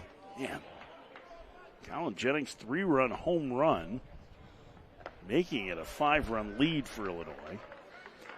Illinois is an awesome program, Coach Farron, but still, if you're a young player for Illinois, having a big moment against a program with the gravitas of Texas is really cool. Now the question is, can they hold on to it? Swing and a miss. Chamberlain down on strikes. That's the first out. Strikeout number 4 for Sanchez. Next up, the third baseman, number 31. Sanchez is probably not going to go the distance in this one. His pitch count is in the mid-60s here in the fourth, but we have seen some good relief work from Illinois in this. Sam Reed was outstanding yesterday for 4 innings. Jake Schwartz was very good out of the pen on Friday. But the back of their bullpen is still a touch unsettled. There's a strike to Borba. It's 0-1. Yeah, if you're Texas, you have plenty of time. There's plenty of game left. That said, you got to get going here. Like you need to put some good innings together. The 0-1 in the dirt. It gets away, and it'll send the runner Schussler to second. Wild pitch. Second one uncorked by Sanchez today.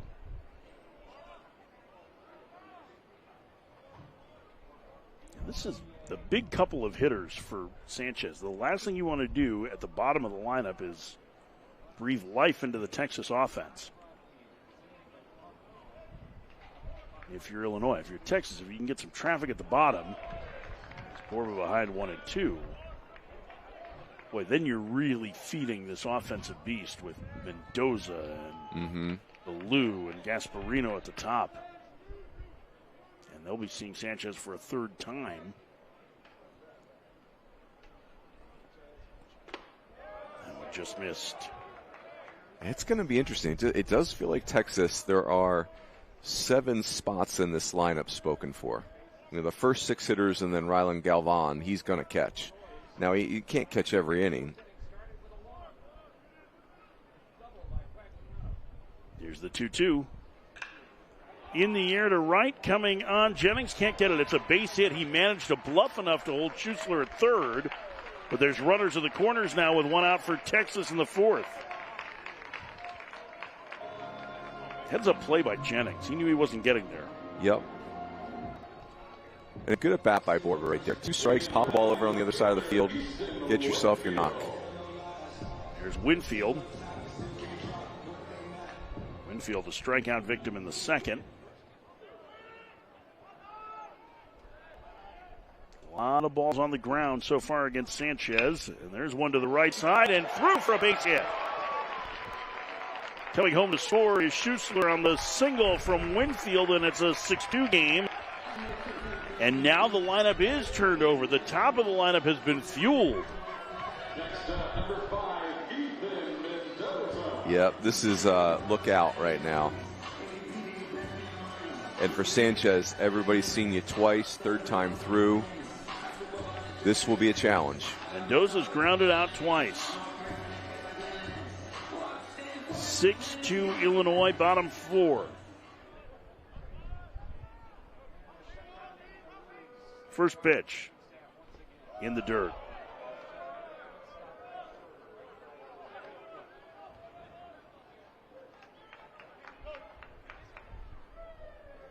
Here's Sanchez. You'd love to get another ground ball from Mendoza, who came in red hot.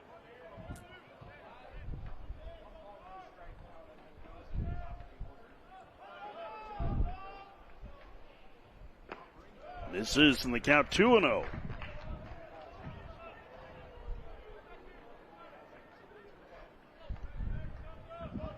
Illinois starting to get some work in the bullpen. Luke Weber getting loose. The native of Highland Park, Illinois. In the dirt. 3-0 to Mendoza. We are officially in the danger zone, Coach Farron. This is a big pitch here.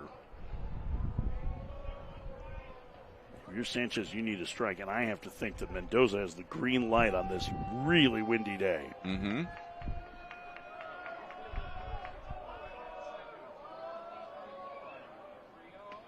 Mendoza takes a strike. That was well located at the bottom of the zone. Yeah, and they've, this day's taking a toll on Sanchez. That's 88 miles an hour, so the fastball, and I think that was a fastball. It's come down a little bit.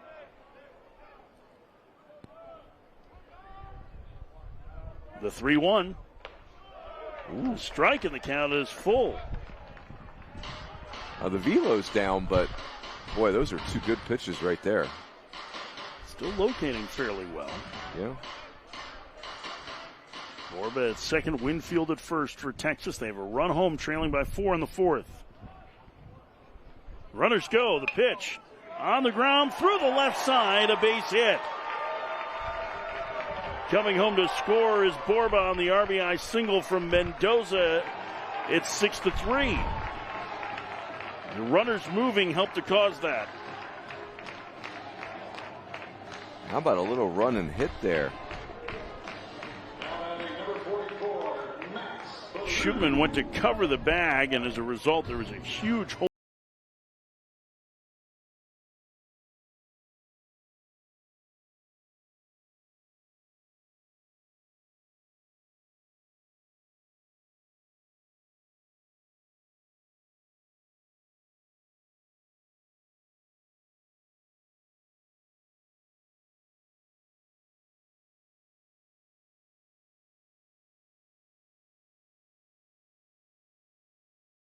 After a lengthy battle with cancer.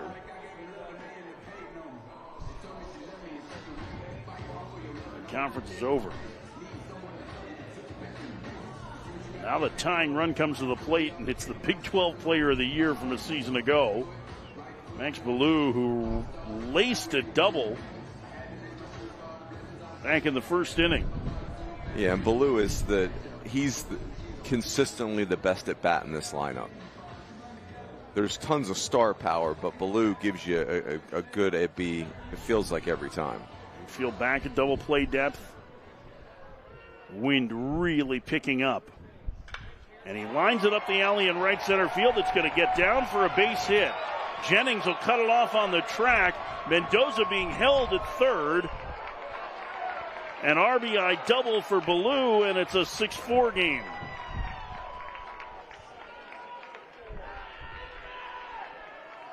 Boy, that's well done. I mean, talk about a pure hitter. Now Gasparino, who singled through the right side his last trip, is up. Still only one out for Texas in this fourth inning. Trying to answer the 5 spot of Illinois with another of their own.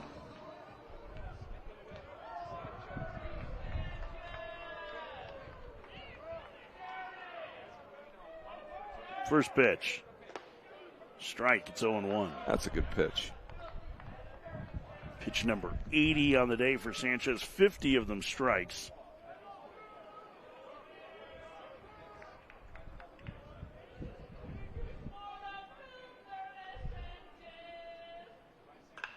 Bouncer to third, gloved by Shipman. His only play will be to first. In time to get Gasparino, but a run scores. And the Illinois lead is now 6-5.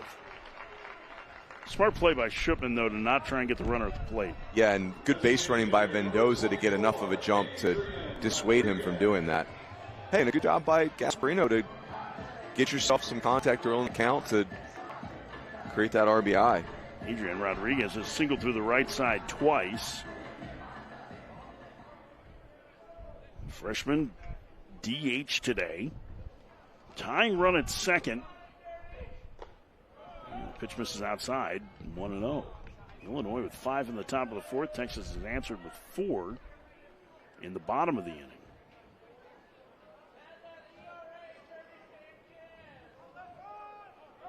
There's the 1-0.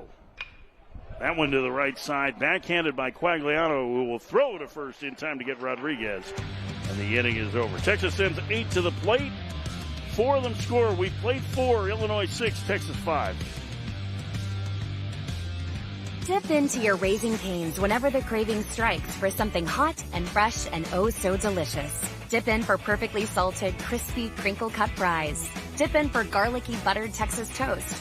And of course, dip in for tender, hand-battered, cooked-to-order chicken fingers made just for you. At Raising Cane's, our secret cane sauce makes every dip a delight. Order on the app or online so you can dip out just as fast as you dipped in. Raising Cane's chicken fingers. One love. Here's our trivia question we asked you. Texas holds the record for most College World Series appearances. How many times has Texas made it to the College World Series? 30, 35, 38, or 41? The answer is C, Charlie, 38. 38 times. The Texas Longhorns have been to Omaha the last time, 2023. And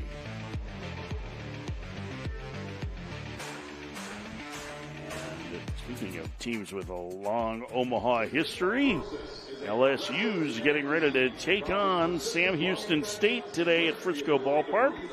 They are preparing the field, the Frisco College Baseball Classic. If you're streaming this game, it means you can get the stream of that one as well right here on D1Baseball.com. LSU, we could wake up tomorrow morning to LSU as the #1 team in the land. I think it's probably a pretty safe bet, regardless of what happens today. Texas A&M comes in today having lost 4 in a row. Yep. I think the challenge for the pollsters is the most impressive team so far this year has been Tennessee. But Tennessee's schedule has been just okay. They haven't really the games against Arizona, Oklahoma State this weekend have been their best test to date.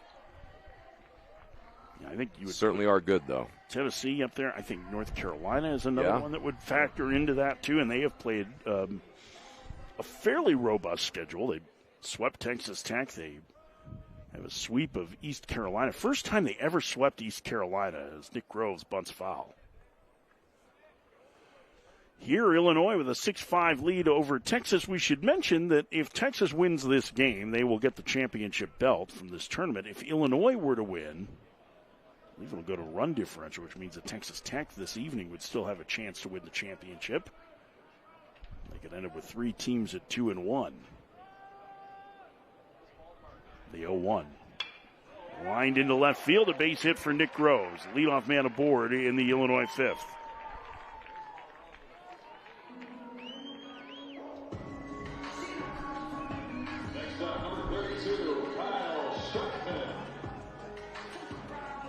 Kyle Shipman, he is 0 for 2.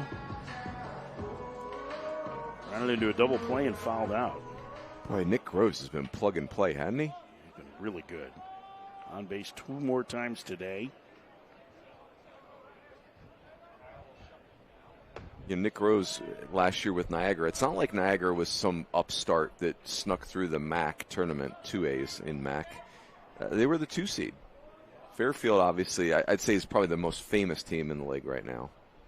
It was the first ever NCAA tournament appearance for the Niagara squad. Groves a part of that. Purple Eagles? Purple Eagles? Yeah, that's yes. Gosh, Purple Eagles. Glorious. Why be an Eagle when you're going to be a Purple Eagle? The number 1 seed was the Fairfield Stags, right? Yeah, that's good, too. It's quite a party. Bouncer foul. The Rider Bronx. Mac really knows how to do nicknames. Is Manhattan Jaspers in there? Yeah, the Manhattan Jaspers, I believe, are in the Metro Atlantic. Please make sure that you pronounce it correctly, Runes. It is the MAC. That's right. The second MAC is Midwest. MAC, yeah. The MAC, second A is for awesome. The MAC will tell you they don't need a second A to prove that they're awesome. Yeah. Or what used to be known as the Kent State Athletic Conference, because Kent State was in the tournament constantly for a long time. That's a good conference. Central Michigan's had a good program there. Ball State's produced a bunch of big leaguers. Yeah, a bunch of big leaguers. A lot of arms. Bowling Green was awesome last year. The Falcons of Bowling Green, given that they basically dropped the program a few years ago, really cool to see the success that they've had. 1-2 to Shipman instead of throw over to first. Which at Ball State, I got a chance to see Dre Jamison pitch the other day, the former first rounder out of Ball State. He missed last year with Tommy John surgery. He was throwing 100. Wow. First appearance in a game in a year and a half.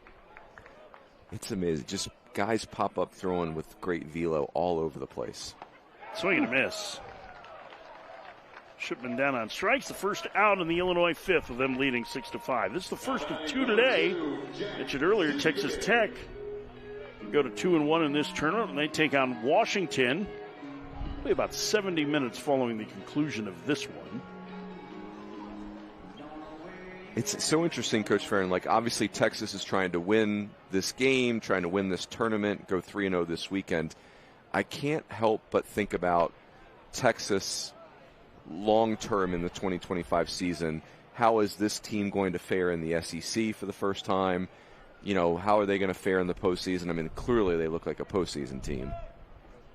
And Max Scrubs is going to have something to say about this. In the air to right center. It'll hold up for Gasparino, who trapped it thooks like. No, it is out. Called out by the first base umpire. Are we going to have a double play? We are. 8-1-3 double play as the first base umpire, Angel Campos, calling that an out. I think the umpires are going to get together. Runes, from here, it looked like Gasparino trapped it. Yeah, me too. I agree. It does look like it. Yeah. Yeah, it just looks like he picked it on the hop. So I think the umpires are going to get a chance to review this one.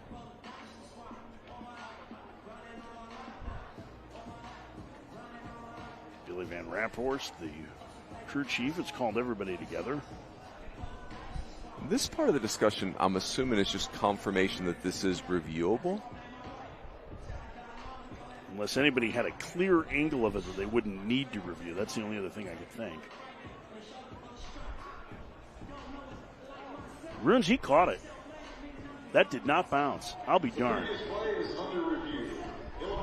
That looked to me in real time like it was a trap, and Will Gasparino, excuse me, his dad's Billy, Will got the glove under that, and that is going to be a double play in the inning. I think this call is going to be upheld. It should be confirmed. Watch again. Yeah. That is an incredible catch. How about it?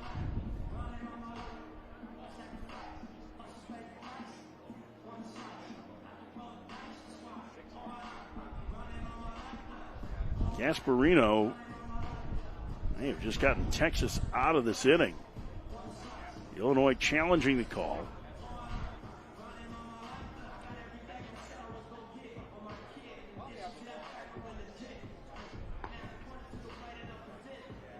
Gasparino, I don't know if you caught it, Runes, in real time, but he didn't break in right away on the ball. He kind of held his ground, and I thought it was an excellent read on it because he did what you talked about at the outset, right? Got to make sure that it's going to play, at least 5 feet further than you expect. And I know he had to dive at the end, but I thought he really played that ball well. He didn't come in too aggressively. If he did, that thing could have been past him. I mean, that was a really heads-up way to approach the ball, in my mind, from Gasparino. Yeah. He's so unique in center field. Like, that's 6'6", and he's physical, but he's technically an outstanding outfielder. Just the reads, the routes, the angles. At 6'6", 225 pounds. All right, this was a quicker review. They're coming out, and the call, no, they called it no catch. They said it was safe. I thought it was pretty clear from that angle that it was a catch.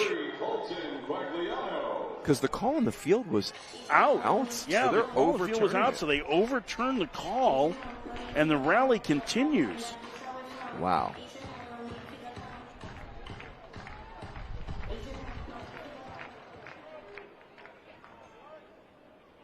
So a base hit, the replay angles we had made it look like that. It's not going to matter, though. 5, 4, 3, double play. And one pitch later, Grubbs gets them out of the inning. No harm, no foul in the end as he gets the double play anyway. We're halfway through this one. Illinois leading 6-5. Some good defense from Texas to end the top of the fifth.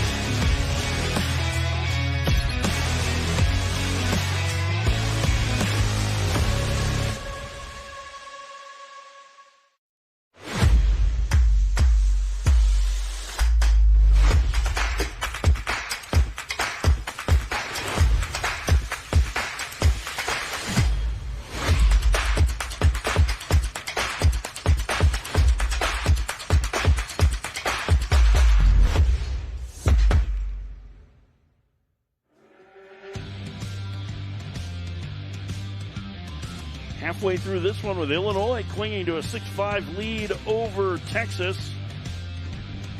Fans bundled up on a sunny but cool day here in Vegas. Temperatures in the 50s, but high winds making it feel about 15 degrees cooler.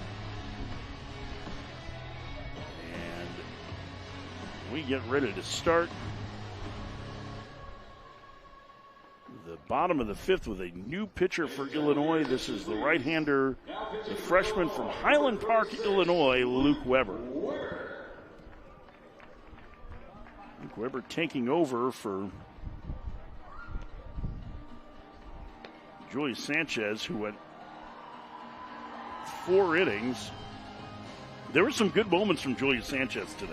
Yeah, I think he may be a little frustrated with the way it turned out at the end, but given the conditions today, and I think if you're Illinois, you've got a real find as your Sunday starter. I don't think you're going to find that many more talented Sunday starters in the Big Ten than Julius Sanchez.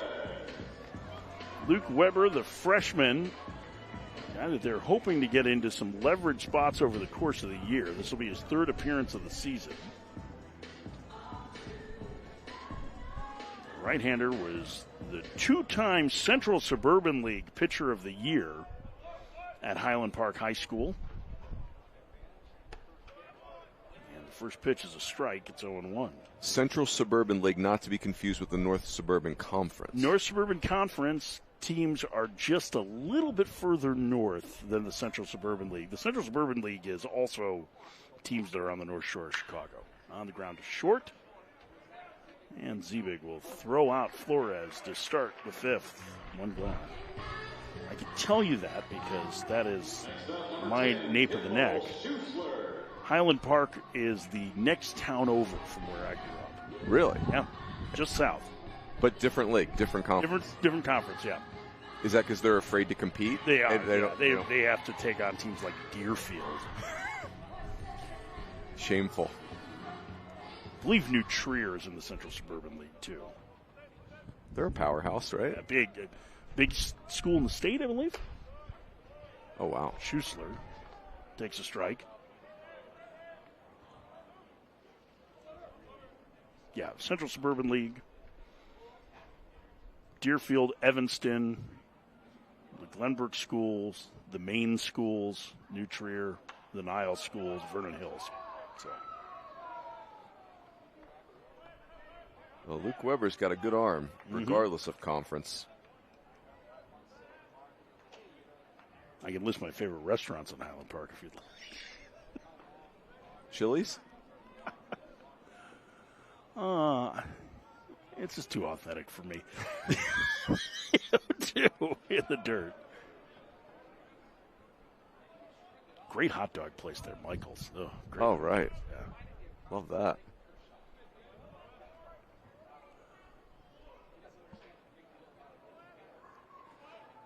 And there's a Walker Brothers Pancake House in Highland Park, too, which is a Chicago area staple. And there's one of the Walker Brothers has a restaurant in San Diego, too. San Diego's like the best breakfast city in the world. Walker Brothers Pancake House? Yes. Nice. They're famous for their Dutch baby, which is not like a little kid with wooden shoes that's sitting in the...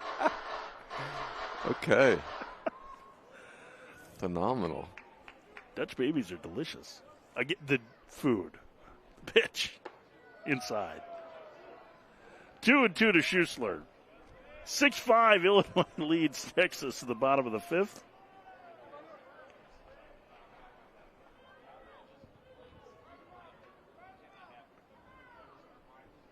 The 2-2.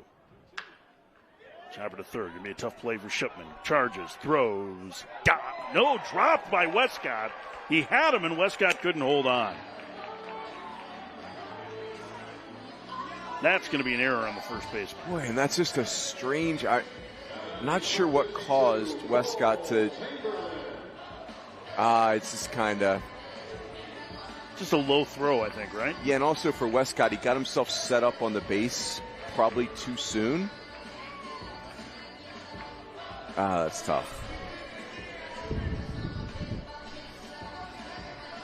I see what Westcott's doing there. It's going to be one of those throws that's going to run into the line, so he's trying to give his third baseman as big of a target as possible. But, he would tell us that he's got to hang on to that ball.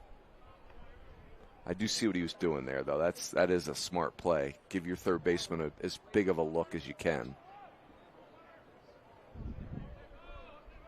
Cole Chamberlain bats. Tying run at first for Texas in the bottom of the fifth.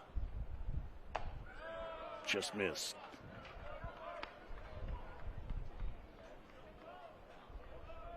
By the way, Highland Park High School, the same high school that Jason Goldstein, the former catcher for Illinois we were talking about yesterday, attended. Oh, wow. You remember him. Yes, on that famous 2015 team. There's a strike. Again, they went 15 and 10. 50 and 10. I'm sorry, 50, 5-0 and 10. Yeah, 15 and 10 would sound more normal than 50 and 10. They did have a big leaguer that I think you coached against, Tony Kogan, who was at Stanford. Yeah, I didn't get to coach against him, but yes, very much a prominent Stanford player.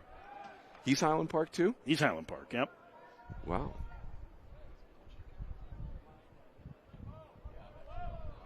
Highland Park's nickname, do we know? Oh, man, I should. The Highlanders? It's not all that exciting if I remember right. The thing about the Central Suburban League is they don't have mascots like Skippy the Scout, so. They're the Giants. Giants. Yeah.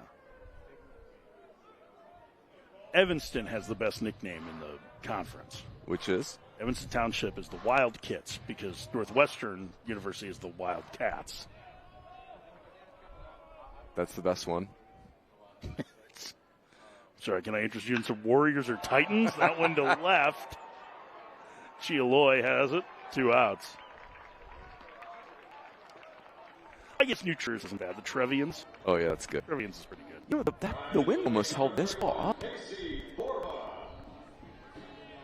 Interesting. I don't think it was hit quite as hard as it looked Yeah. at the bat. I think that's what it was. Opposite field, too, yeah. Exit velocity at 98 miles an hour, so he didn't quite get. I mean, it counts as a hard hit ball. Major League Baseball, he cracked 95 plus, but I think it sounded a little hollow.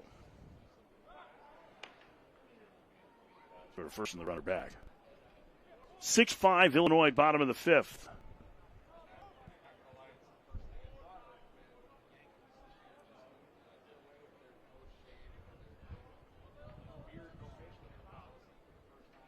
Borba 1 for 2.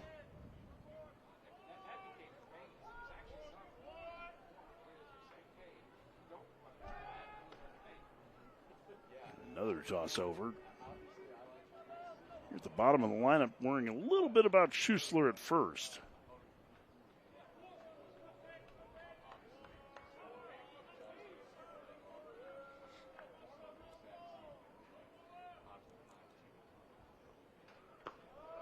Down low, it's 1-0 to Borba. Borba had a key base hit in the 4th inning.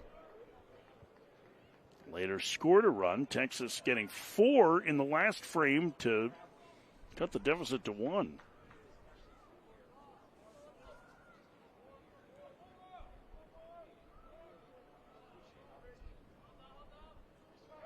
Another throw over to first and the runner back.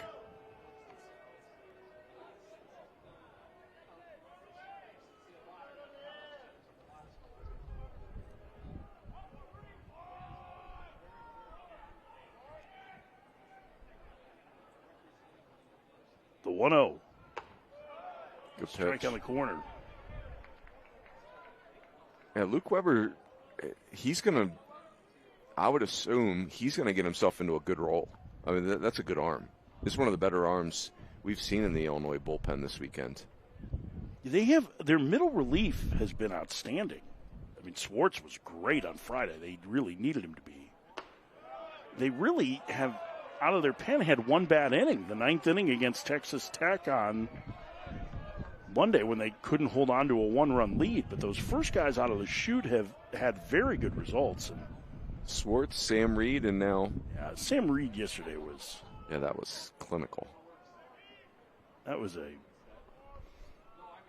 big-time performance. 4 shutout innings, and he set down the last 9 that he faced. 2-2 the count here to Borba. Tying run at first, last of the 5th.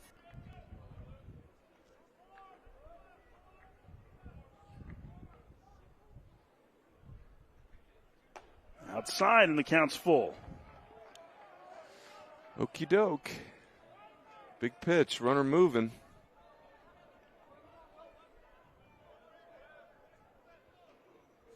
Even a 3-2 with the runner moving. Westcott is going to hold Schussler at first.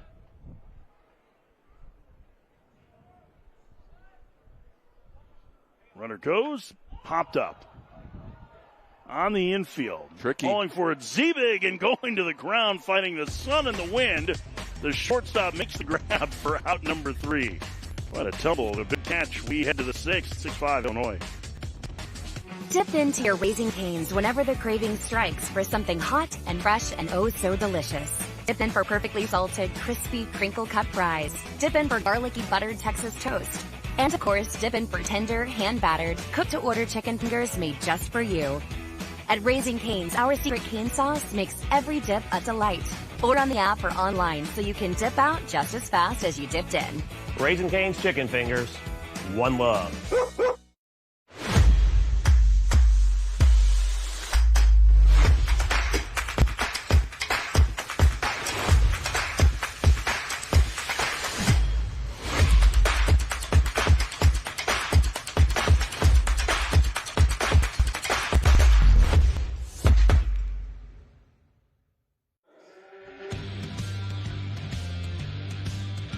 Beautiful Las Vegas ballpark in Summerlin, Nevada. Home of the AAA Las Vegas Aviators. Howard Hughes Corporation involved in the ownership here, so that's why the ballpark is on Spruce Goose Boulevard. They do have a goose mascot, too. And the Aviator mascot? Double mascot? Oh, yeah, double like mascot. How about that? The Goose Aviator kind of looks a little in the face like, you remember Howard the Duck? Yes. Okay, now we're talking. Comes back to work here. Leading out the 6th with a Fighting Illini, number 7, Grant Ross. Trying to see if I can find the Goose's nickname. I'm assuming it's Spruce the Goose, of course. Spruce and Aviator are the two mascots here as Grant Ross takes a strike to lead things off for Illinois in the 6th. They have a 6-5 lead over Texas. Trying to pull the upset.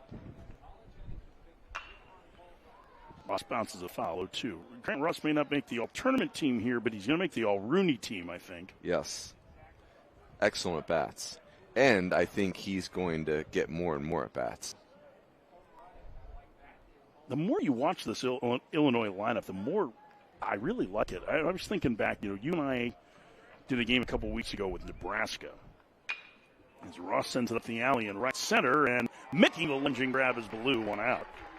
But I'm trying to think about it in the context of Nebraska's lineup or Indiana's lineup, who you and I both saw opening weekend.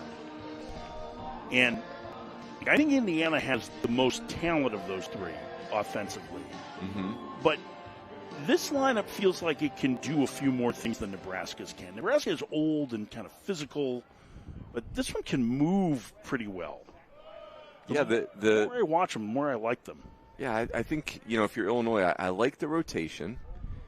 Even though the bullpen has been unsettled, I think I can see now how it's going to settle itself. That one popped That's up. going to be an out. That's going to come back to Flores. Flores? Careful. Overran it. That's the tough play. That's twice he's had to try and make that with a lefty up. And just so tough when it gets over that roof, spinning backwards. Great effort by Flores. Great effort, and he's going to be frustrated because now he's gotten burned on that twice. What's the expression? Fool me twice, shame on me? Yes. Yeah, that's how Jalen Flores is feeling right now. It's either that or it's fool me twice and we won't get fooled again. I think that's what a president once said, swing and a miss. What it do? You also hate giving Drake Westcott an extra strike because he could operate the scoreboard here. Instead, a check swing roller to short. Flores gets him 2 outs. Grub settling this game down for Texas here. Giving up the home run to Jennings.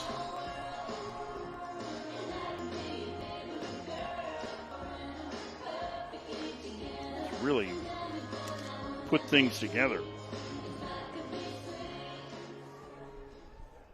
Here's Schroeder. Schroeder a triple, and he lines it foul. 0-1. Yeah, you can see the elements for Illinois, right? How they're going to be competitive, and I think it's probably a conversation that a more professional broadcaster wouldn't bring up with 2 outs, for instance, but that middle of the Big Ten gets really interesting, doesn't it? We think the top of the conference. Well, it depends. I don't know. Do you consider, how do you view the pecking order in the Big Ten? Is a conversation that maybe we can have in the next half inning. Schroeder retired, and a 1-2-3 frame for Grubbs. We played 5.5, 6-5 Illinois.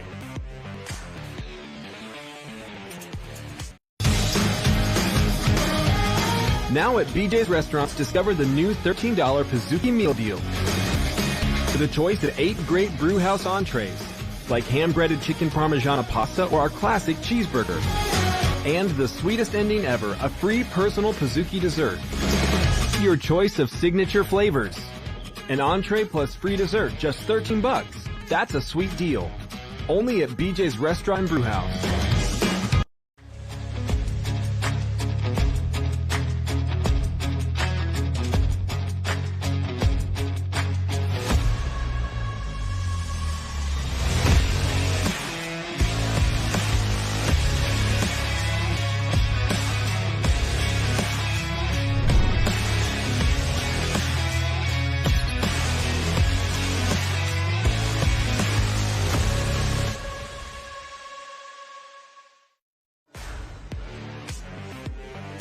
Illinois on this breezy day in Las Vegas.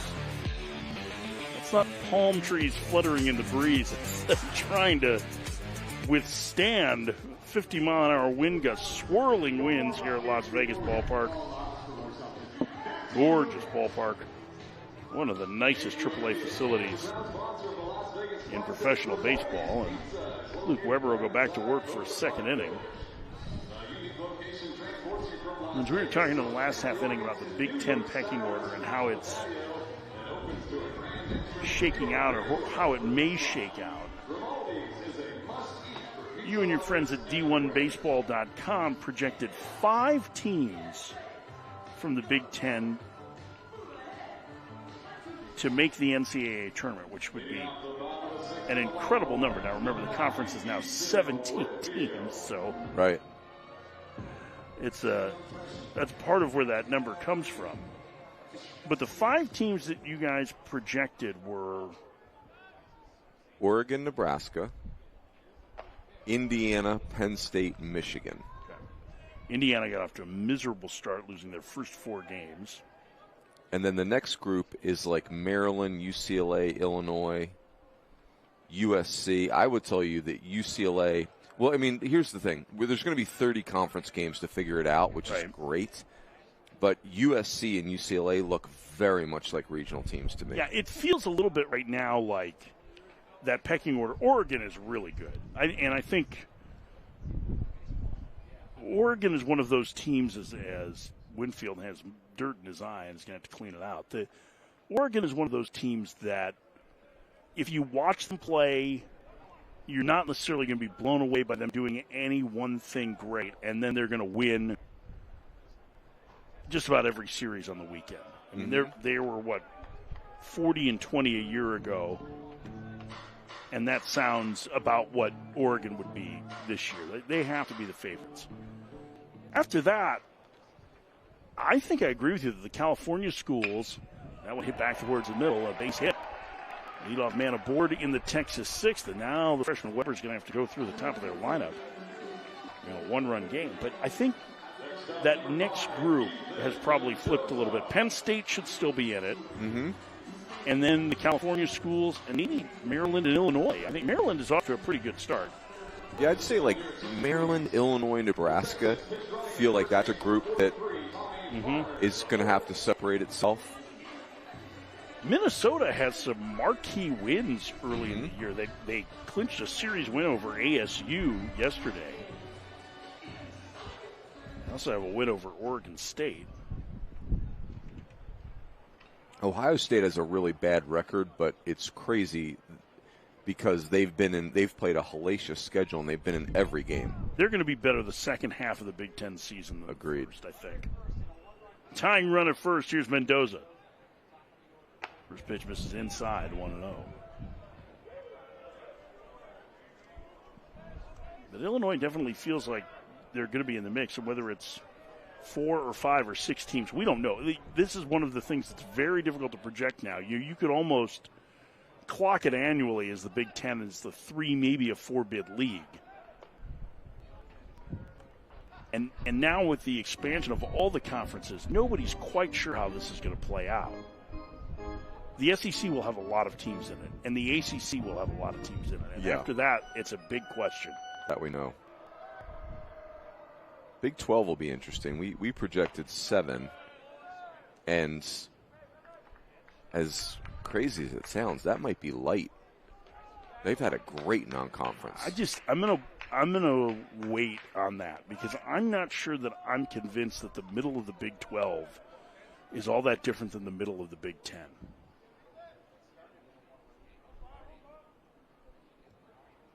The 1-1. A strike, 1 and 2. I mean, think about it. Just even using last year as somewhat of a guide, right? The Big 12 this year added 1 regional team in Arizona. Now, I know there's high hopes for ASU, who's had a little bit of an uneven last couple of weeks. But that, to me, is where – and again, like that's similar to the Big 10, right? They added Oregon, who was a regional team last year, fouled away.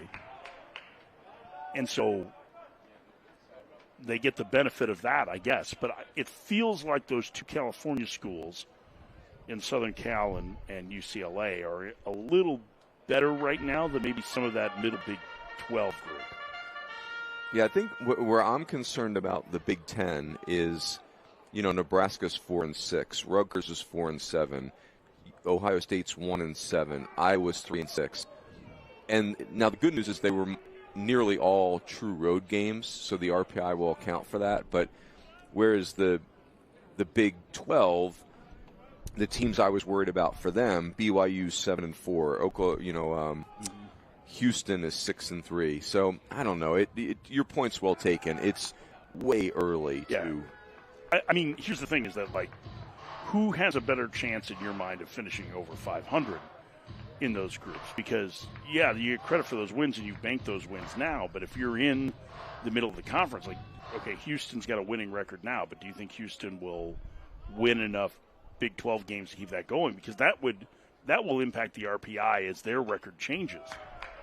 Yeah, what I worry about is the teams I'll pick on Iowa, who was 3-6. Yeah, I worry about them. We wake up and they're the 6th place team in the Big 10. Because we know they're talented and just their starting's low, and they're a 500 team who's 6th in the Big 10, and they end up boxing out maybe a team with a better tournament resume. That's what they get for canceling a game against Loras. Everybody's ducking the Dewhawks. In the air to center, Groves has it, 1 out. Racing back to first is Winfield. 6'5", Illinois, here's Ballou. This is maybe the biggest batter the Weber will face. Max Ballou has a pair of doubles today, and they've been scalded. Both of those were off of the starter, Julius Sanchez, the reigning Big 12 Player of the Year, the likely first-round draft pick, who has been relatively quiet until today, has a chance to give Texas the lead here in the 6th. This feels like a big at-bat, even though there isn't a man in scoring position. Yeah, Ballou being up is a runner in scoring position, it feels like. First pitch. Takes a strike. Look at Luke Weber just slam that fastball right in there fearlessly. Working from ahead in the count.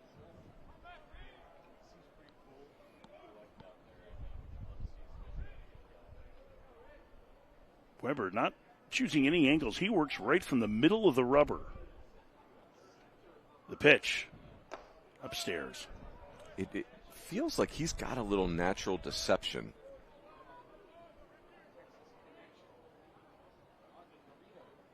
Yeah, there's something that's going on because that fastball is only about 90, 91 miles an hour, but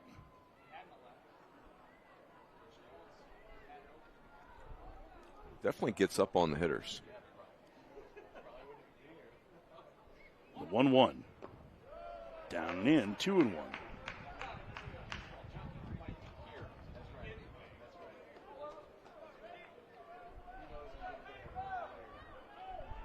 Weber's only 6 feet tall.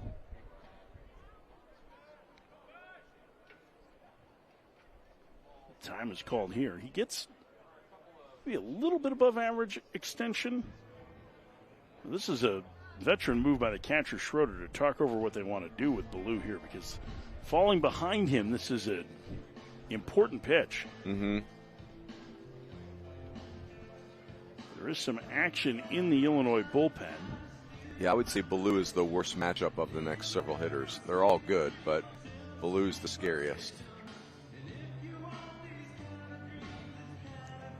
It's Ryan Day that's getting loose in the pen. Or Ryan Daly, excuse me.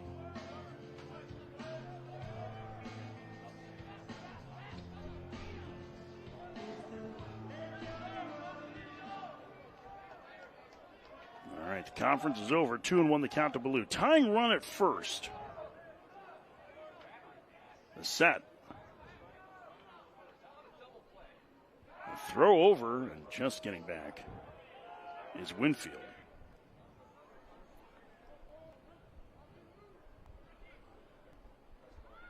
A big pitch coming for Weber here, behind the count 2-1.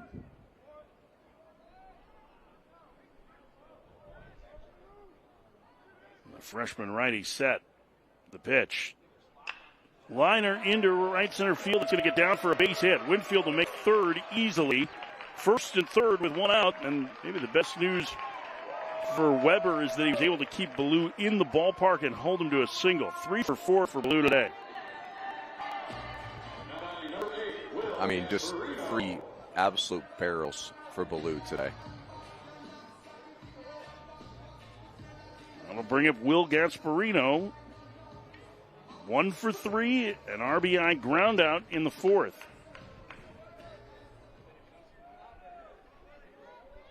Tommy Farmer, the fourth, actually pitch ran for Winfield. He is the runner at third. That's the tying run.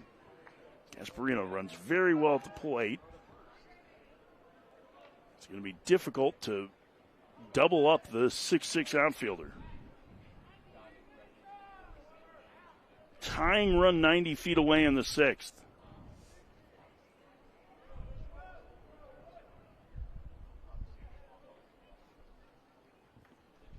Swing and a miss. Starting with a breaking ball, it's 0-1.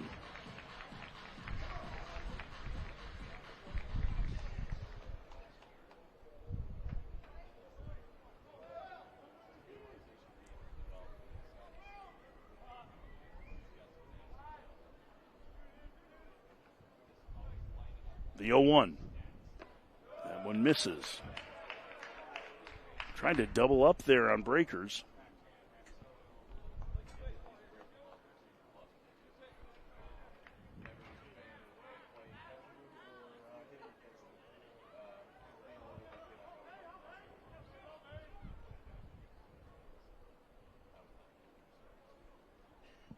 A long hold here, and Weber instead will throw first.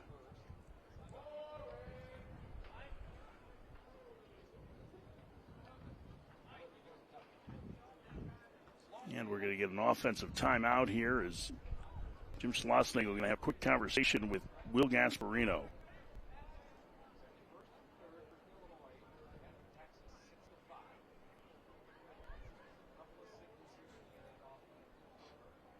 Travis Reidinger having a conversation with, Mike Fichter having a conversation with Darren Hyman, the third base umpire, while that conference was happening.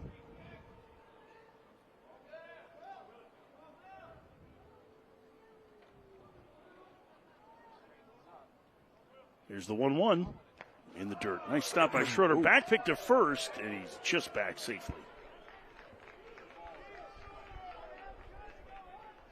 A little quicker on that throw, and they may have had Ballou. 2-1 to Gasparino.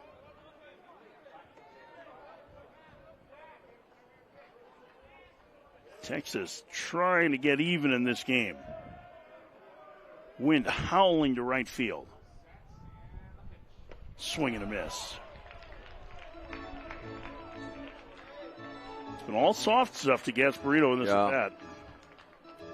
And that swing right there, that's the thing he's still working on. Just getting a little bit overcommitted to fastball 2-1 where you're vulnerable to the slider down the way. 2-2 the count. Time called. A pitch timer violation called against Weber, and the count is full.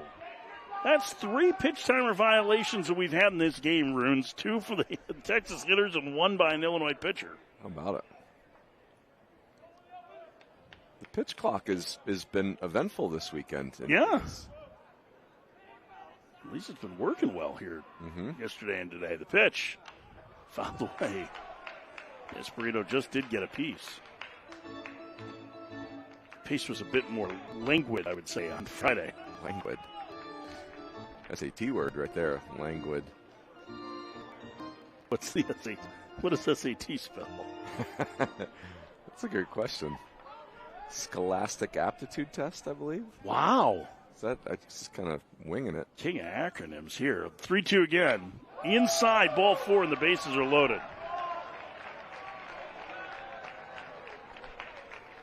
First walk issued by the freshman. Now the bases are loaded for Adrian Rodriguez. A freshman matchup, or no, it appears that Dan Hartleb is going to go and get Luke Weber, or at least have a conversation with him. Hartleb checking the number of conferences that they have.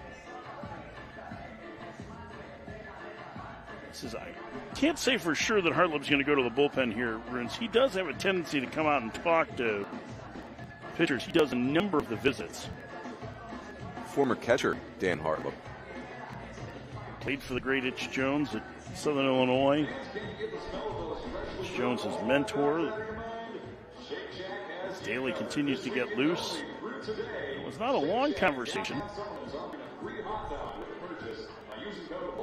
That sort of conversation, you think they're going over defensive assignments here just in case? Or? I think it's that was more of a catch your breath conference.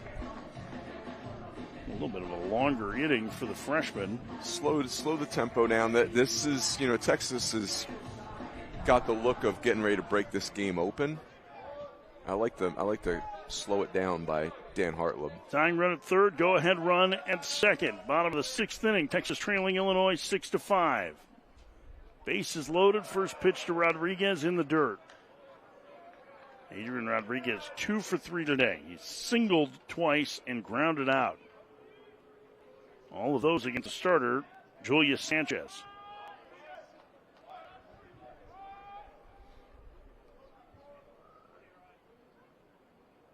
The 1-0. There's a strike. 1-1.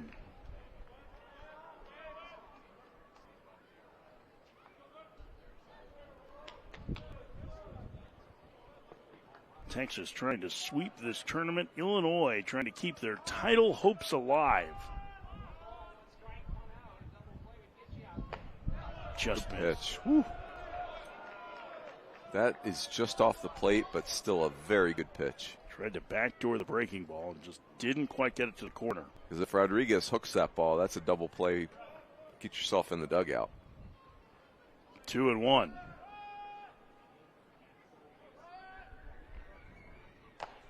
There you go. 2-2.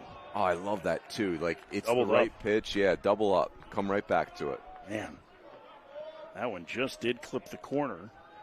Doesn't pitch like a freshman, that's for sure. He's very poised. Trying to get out of a bases-loaded jam and keep the lead for Illinois. The pitch. On the ground to second. Quagliano has it. He'll get one. And no relay to first. The game is tied on the RBI ground out from Rodriguez. Looked like Quagliano had a little trouble getting that out of his glove, but made sure he got one. It's a 6-6 game. Yeah, the ball's pulled maybe a tick too much to be a real double play ball, but credit Quagliano for at least settling himself down and getting the out. And now here's Jalen Flores. So Weber not out of the woods yet as the powerful Flores stands in. Texas has rallied to tie it. 6-6.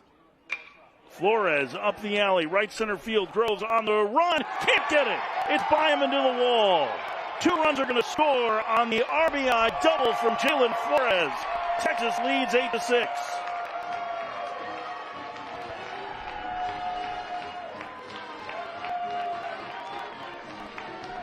Yeah, for Groves, it was going to be an incredible play if he made it. He kept his depth, and the ball just didn't travel for him.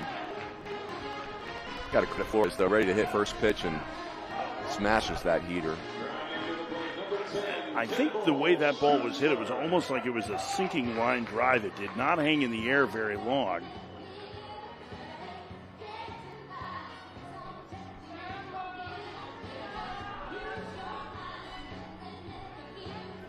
And it maybe wasn't hit as hard as it felt like off the bat. But a huge double from Flores has given Texas the lead. And now here's Schussler. Takes the ball 1-0. It's amazing how this Texas offense, it's just crooked number after crooked number. They almost never score once. They're so explosive. If you can do that 2 or 3 times in a game, you're going to win a lot. Pitch down low, it's 2-0.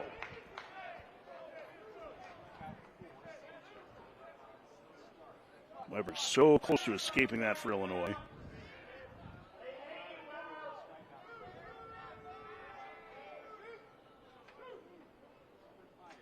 And in the dirt, and it's 3-0.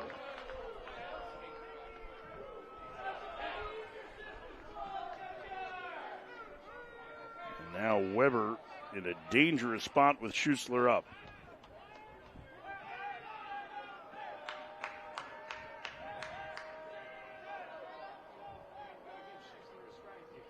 The 3-0. Inside ball 4. Yeah, I think Luke Weber might be cooked here. He's kind of looking in the dugout, yeah. And I think that's the case.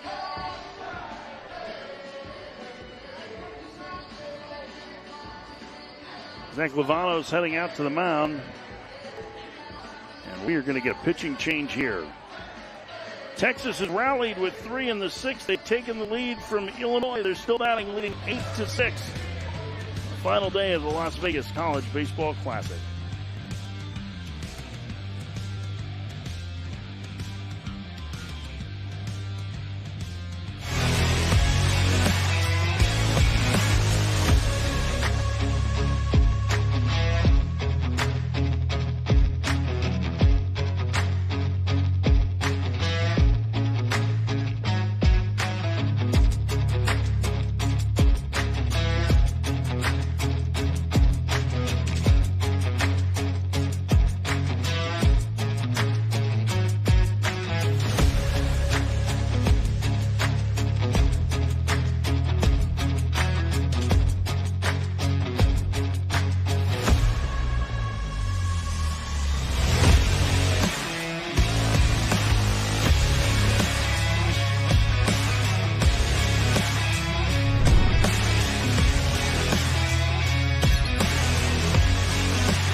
Now at BJ's Restaurants, discover the new $13 Pizookie Meal Deal. With a choice of 8 great brewhouse entrees, like ham-breaded chicken parmigiana pasta or our classic cheeseburger. And the sweetest ending ever, a free personal Pizookie dessert. Your choice of signature flavors. An entree plus free dessert, just $13. That's a sweet deal. Only at BJ's Restaurant and Brewhouse.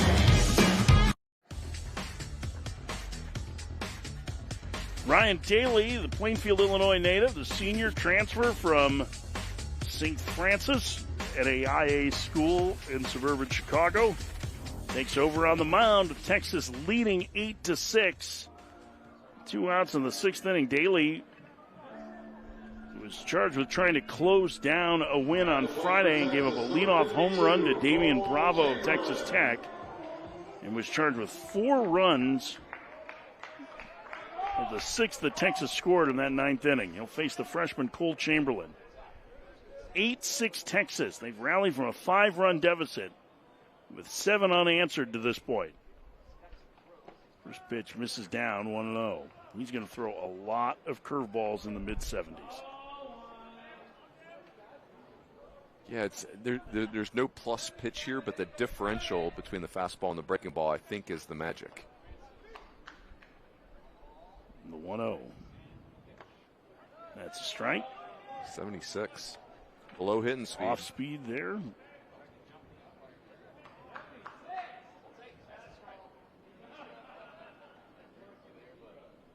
One and one the count.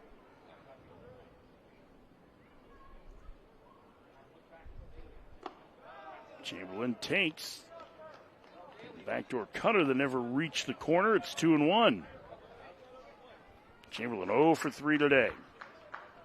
Strikeout, ground out, and fly out to left.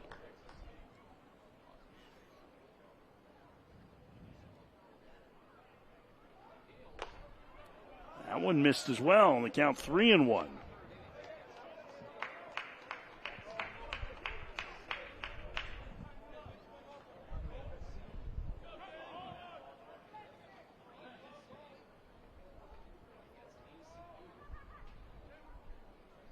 The 3-1. Outside, ball 4, and the bases are loaded. Third walk of the inning for Illinois pitching, and here's Casey Borba. He's the 9th man to bat in the frame. Borba singled and scored in the 4th, 1 for 3.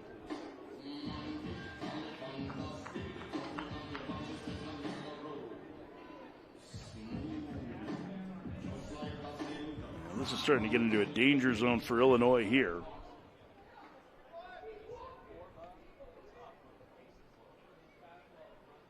Upstairs, 1-0. Yeah, this is scary. And we're going to get a pinch runner at first for Chamberlain. Ladies and gentlemen, your attention, please. Pinch running for the Longhorns. Ryan Galvan is going to. Rylan Galvan. Rylan Galvan, the regular catcher, who's out of the starting lineup today, will run for Chamberlain. That's interesting. Well, come in for defense. How about like a runner runs for the catcher and then put the catcher in? Bounce to the left side and through, a base hit. 2 more runs are going to come home to score. And Texas tacks on. It's 10-6. Casey Borba's second hit of the day.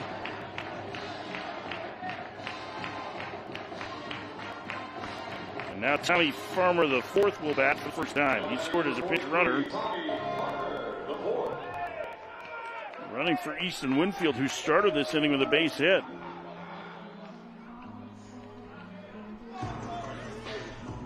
(10-6) Texas. First pitch. Outside corner, a strike. It's 0-1. Boy, there's a lot of self-infliction in this inning for Illinois. 3 walks. That one to left. Chialoy back. It's over his head and one hop against the wall. Galvan scores. Racing around third and coming home is Borba. A 2-run double for Tommy Farmer. It's 12-6 Texas. But staying back on that breaking ball, Tommy Farmer. Well done.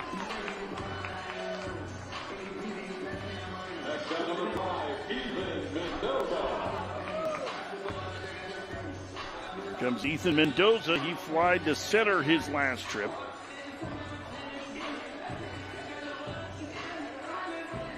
The 11th man to bat in the inning for Texas.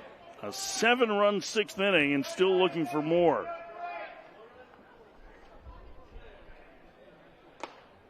One and 0. Yeah, Daly has been in some tough counts. And behind every hitter he's faced so far. Yep. It's not going to work against this lineup.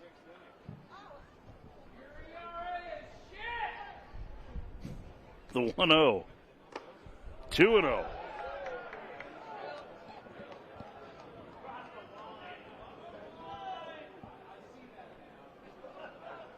Lefty's starting to get loose in the Illinois pen.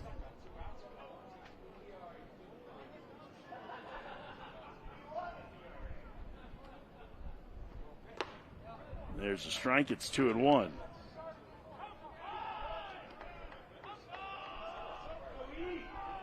Yeah, to your point, Coach Farron, Ryan Daly just not able to get on the right side of the count.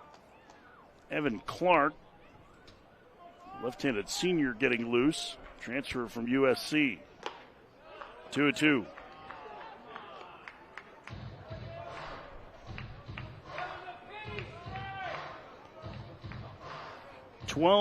Texas in the sixth. They have scored the last 11 runs in this game.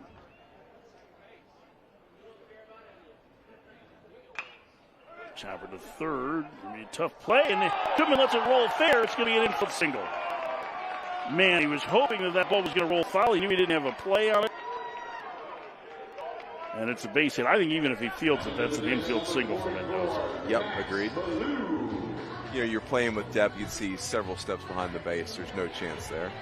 It just hugged the line and actually drifted back towards the base.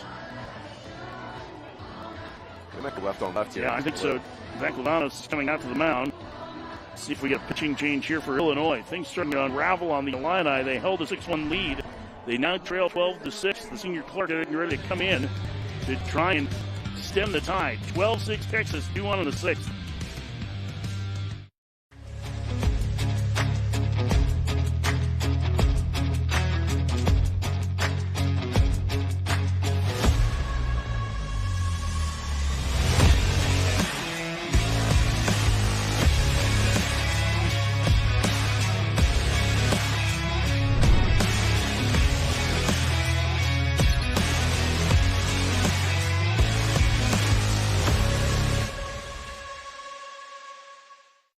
Dip into your Raising Cane's whenever the craving strikes for something hot and fresh and oh so delicious.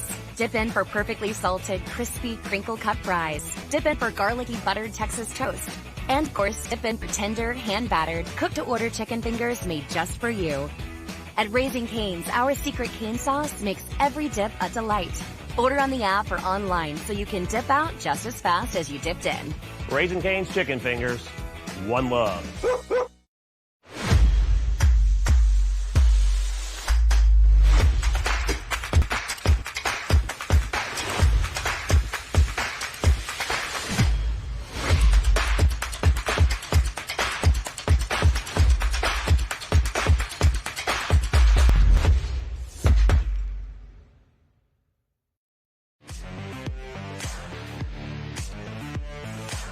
Clark getting loose, and you get a look at a live look-in of the final game at the Frisco College Baseball Classic, where LSU is up early on Sam Houston State.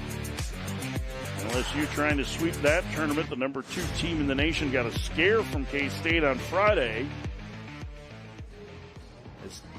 The reason why they're in this position is that they threw out the winning run at the plate to end the bottom of the ninth on Friday. Find that game on d1baseball.com as well. Evan Clark, the senior lefty from Western Springs, Illinois. Transferred into Illinois last year after 2 seasons at Southern Cal. Made 9 appearances for the Illini last year. This is 3rd this season. 12-6, Texas leads Illinois. And the Longhorns with 2 on and 2 out here in this inning. They've already plated 7 runs. It is the 5th time this year they have had a 7-plus run inning. They have only played 10 games. So you're telling me they're going to do that every other game? If they do that, my prediction is that they'll win a few. That's right. Max Pellew singled in this inning. He's 3 for 4.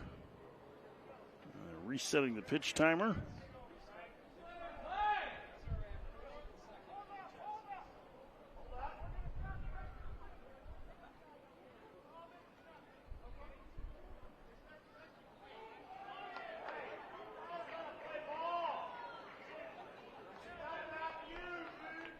All right, Mike Victor, I see you working.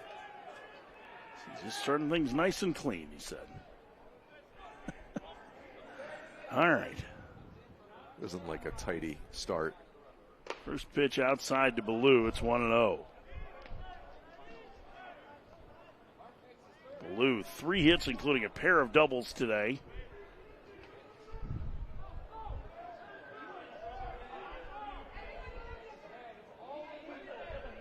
Swing and a miss. Clark, a little different look from the left side. Mm-hmm. Maybe a lower slot. Short arm action. We don't see Ballou take defensive swings like that very often.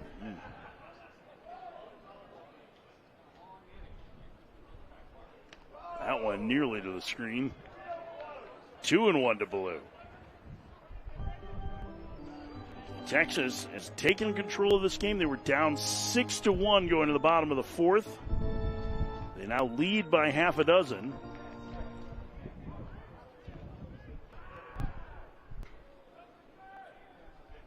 And Ballou in a 3-1 count with Will Gasparino on deck. I see Clark's got that shin-high fastball. That was down, but dangerous pitch here. 3-1. Ooh. Swing and a miss. Yeah, that not a good looking swing. No, Clark is going to be a handful left on left. That is, it's kind of sidearm and behind you, and it's down. Runners will be on the move here with 2 outs. Tap foul.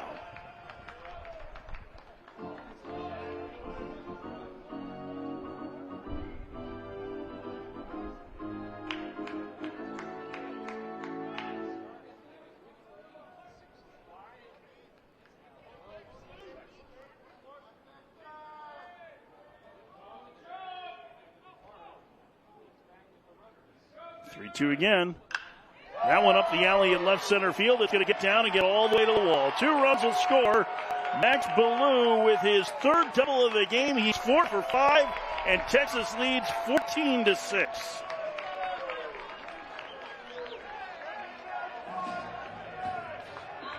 That is so impressive. Max Ballou was he was having a hard time with that fastball from Clark for the better part of that at bat, and just kept seeing it better, and next thing you know, we got a double in the gap. 3 RBIs, 3 extra base hits, and now Gasparino bats.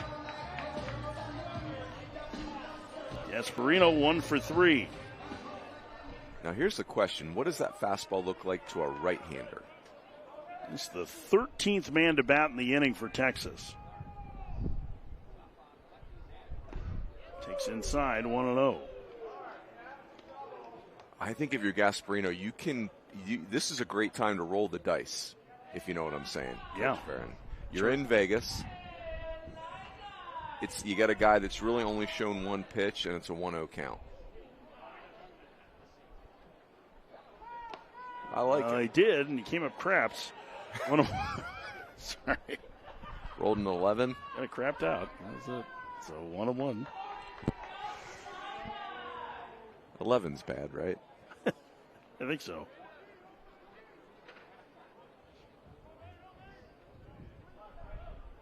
The 1-1. Gasparino takes low. A little wrinkle in that one. I love for Gasparino that he gets to hit for 2 years behind Max Ballou or with Max Ballou. There's a lot he can take from his game. See LSU still putting it on. Sam Houston State there and live looking in Frisco. 2-1. Gasparino to deep right field, going over Jennings, still going over, fighting the sun, and he makes the catch in the alley to end the inning. But a big inning for Texas as they scored 9 times. We head to the 7th. Texas 14, Illinois 6.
Texas is taking control of this game behind a 9-run 6th inning. They lead Illinois 14-6. See the stratosphere in the distance. A little, I don't think that's haze. I think that's dust today from all the wind. I'm surprised we haven't seen more balls hit into the stratosphere today with the wind blowing out the way it is. Pitchers have done a nice job. It's not like we haven't had an adventure on balls in the air because the defenders have, Jalen Flores, who's had a great weekend, but he left 2 outs on the table. But the pitchers have just been excellent. Max Grubbs has done a very nice job out of the Texas bullpen. Giving him a 3-run homer to Colin Jennings in the 4th. He set down all but 2 of the next 8 that he's faced. And here is Jennings, who lines one to left on the first pitch, and there's Farmer to make the catch. 1 pitch, 1 out. Farmer stayed in the game in left field. Rylan Galvan behind the plate. And here's Cameron Chialoy. Single and 3 trips for the Illinois leadoff hitter. I think, you got Tommy Farmer in left field right now. I'm not done with Easton Winfield. There were some good at-bats tonight from him. I know it's a tough start. 10 strikeouts, no walks coming into the game, but he had a couple of base hits and started that rally where Texas sent 13 men to the plate in the 6th. 0-2. I'll tell you who else is going to play a huge role for this Texas bullpen. I think this weekend has shown us that Max Grubbs is going to be a huge part of this Texas pen this year. Yes, 100% on that. I mean, he has settled this game down, floated a third, 2 outs, but think back to Friday night. The job that he did in a game that had gone sideways, where Texas had a 9-1 lead, and in the 8th inning, it's 10-9 Texas, and Washington had the tying and go-ahead runs on base in scoring position with 1 out. And somehow Andre Duplantier, the second, got out of that inning, and then Grubbs just carved through Washington on 7 pitches in the 9th. 2-out single for Nick Groves. He's on base for the 3rd time today. So I really think Max Grubbs, with the way he's attacking hitters, is going to find himself in a prominent role all season for the Longhorns. Yeah, and he's pretty unique for what we've seen from their staff. We've seen a lot of left-handers, and we've seen some physical righties with velocity, but I'm with you, and Grubbs is very experienced, and he doesn't, if you need a strikeout, he's probably not your guy, but if you just need to collect outs, I think he's going to have great value. I'm with you. He's a guy that can fill from that 5th to through the 7th, basically the role that he's done today. And then if you need somebody to clean up after a mess, he certainly has shown the ability to get through that. A lot of it has to do with the fact that he's just a strike thrower.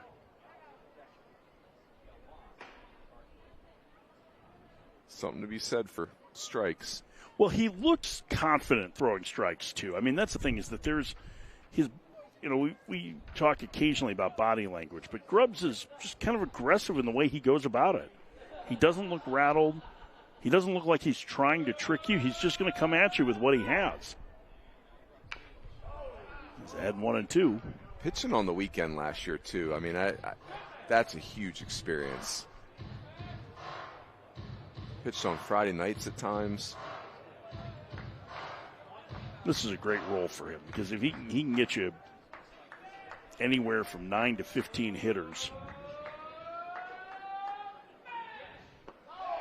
Did he get a swing? He did. A very quick top of the 7th for Max Grubbs. What a job he's done. Time to stretch in Vegas. Texas leads 14-6. Dip into your Raising Cane's whenever the craving strikes for something hot and fresh and oh so delicious. Dip in for perfectly salted, crispy, crinkle-cut fries. Dip in for garlicky, buttered Texas toast. And of course, dip in for tender, hand-battered, cooked-to-order chicken fingers made just for you. At Raising Cane's, our secret cane sauce makes every dip a delight. Order on the app or online so you can dip out just as fast as you dipped in. Raising Cane's Chicken Fingers. One love.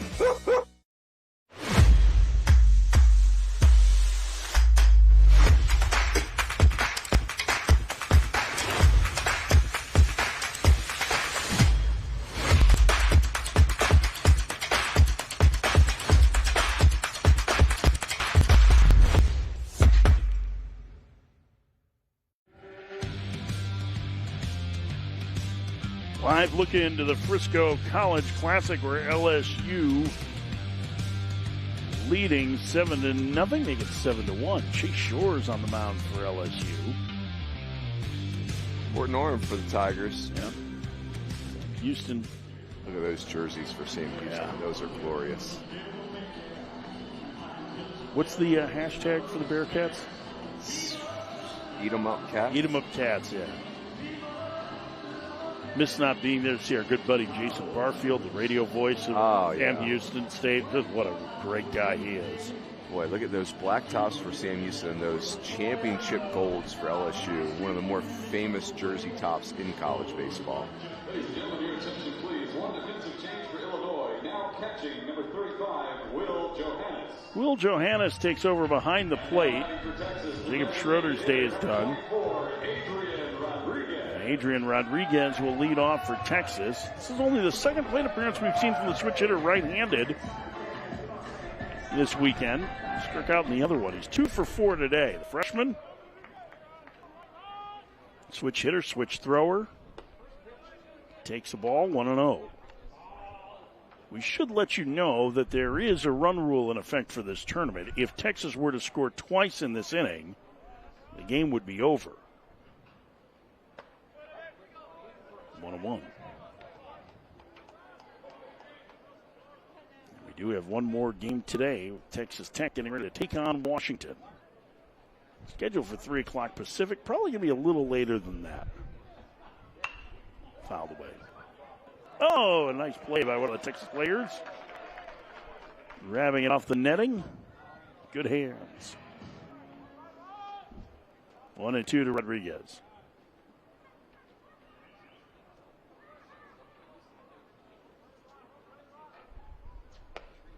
2-2.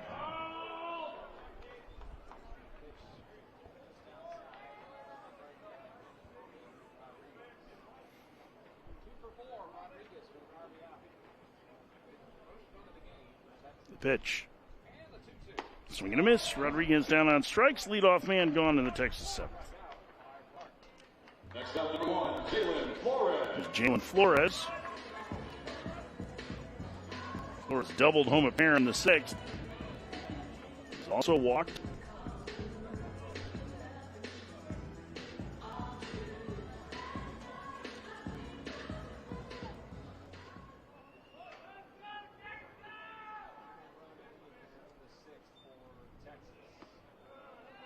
Takes ball 1 low.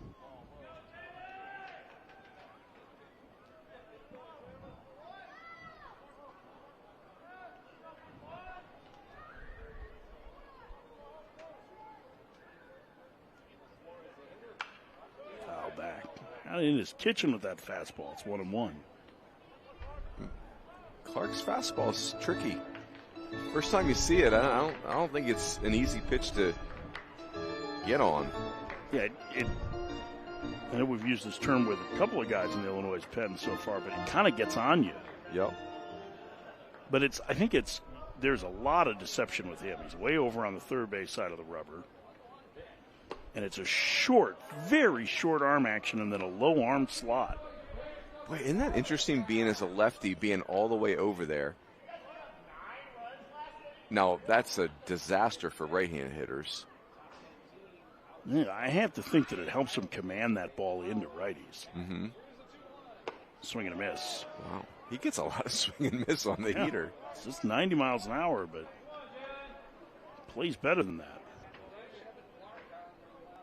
2-2.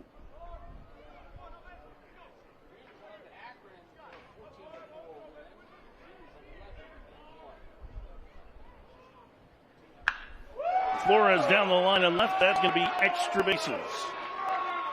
Jalen Flores' second double of the game. Puts him in scoring position with one out in the seventh. Jalen Flores, another player that looks, he's found, I know statistically it's not quite what it was last year, but this weekend is helping fix that. But he just looks more confident, can adjust within at bats better. Very talented player. On base 3 times today, 2 more extra base hits. That average creeping up into the 300 range. Here's Kimball Schuessler. Takes high a ball, 1-0. 14-6, Texas leads in the 7th. 9 runs in the 6th inning gave Texas the lead.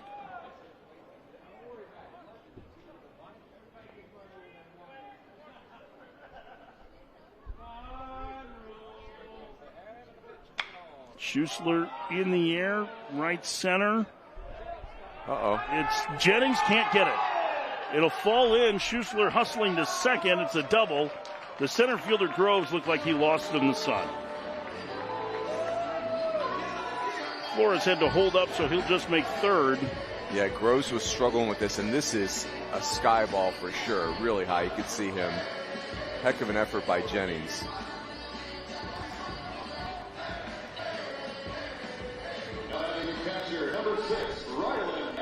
And now here's Galvan's first plate appearance. A base hit here could end the game. The run rule is in effect.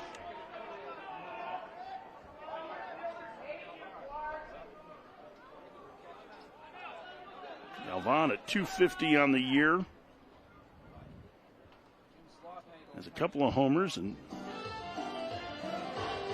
Jim Schlossnagel is using one of his offensive timeouts to talk to his veteran catcher.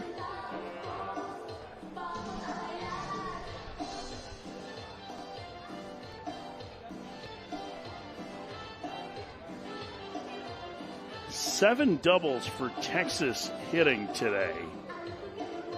3 of them by Max Ballou. 2 of them by Jalen Flores.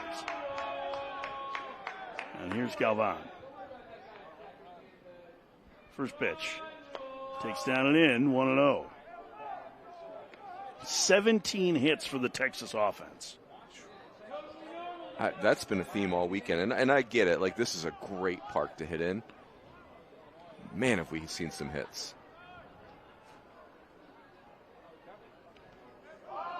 Dirt. If your OPS didn't get healthier this weekend, Coach Aaron, you're mad. Might be a little extra time in the cage tomorrow when you get home. Yes. Winning runs aboard for Texas. Vaughn up 2-0 in the count. The pitch. Takes a strike. Good pitch. Yeah, it was. 2-0 fastball on your kneecaps. Whew. Great opportunity for Texas. No threat of the double play.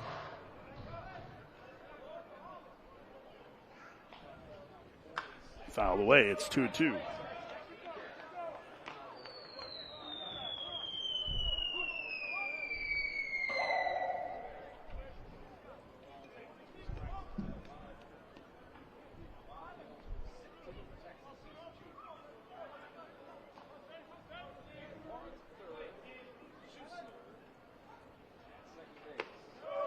Three and two now to Galvan. Borba on deck.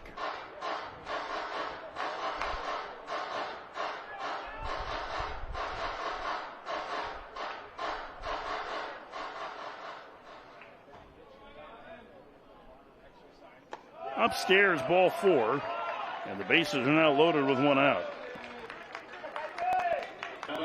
And Casey Borba, who has a pair of hits, including a 2-run single in the 6th. Now he gets a chance to potentially end it for Texas.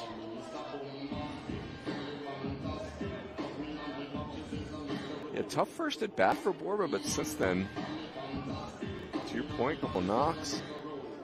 Including one the other way. Yeah, that was a big at bat in that huge inning. Foul back. We had a good cut at that. It's 0-1. Boy, did he just miss that. I mean, that had walk-off grand slam on that swing. Mm-hmm.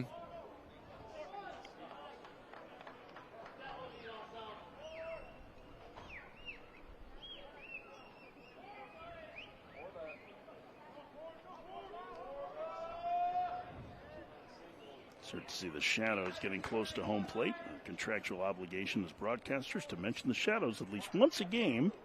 Foul back, it's 0-2.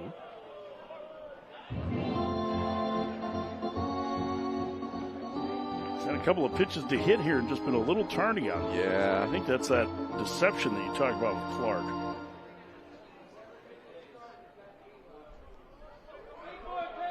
Yeah, I think Casey Borba, the idea was right, just not quite on those pitches. Not up fouling out of play. He's been excellent with 2 strikes, though.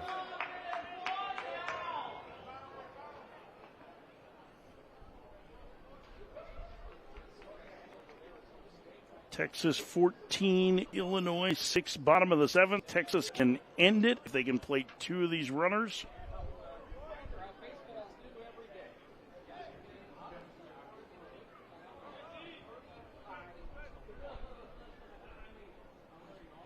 That one misses, 1-2. Good try by Clark. Yeah, it's the right idea. I think where Borba's vulnerable in this at bat is fastball in. And, but it's the right idea. If you're Borba, you're really committed to protecting the outer half. Swing and a miss. Borba down on strikes. That's out number 2. And if Texas is going to end it, it'll be up to Tommy Farmer, the 4th. Now batting number 43, Tommy Farmer, the 4th. He doubled homer run in the 6th in his first plate appearance. The thing for Borba, Coach Farron, is those fastballs he fouled off. Those you've got to handle those pitches. That was your opportunity.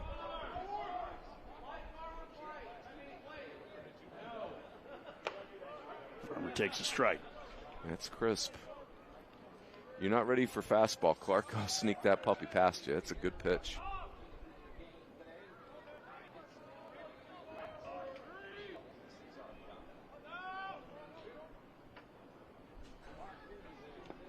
In the dirt, it gets away. And a run comes home to score, and it's now 15-6.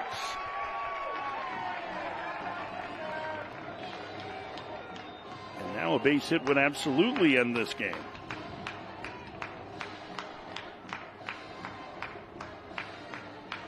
This went 5-hole on it. Johannes couldn't knock it down. 1-1 the count to Farmer. Farmer pops it up on the infield.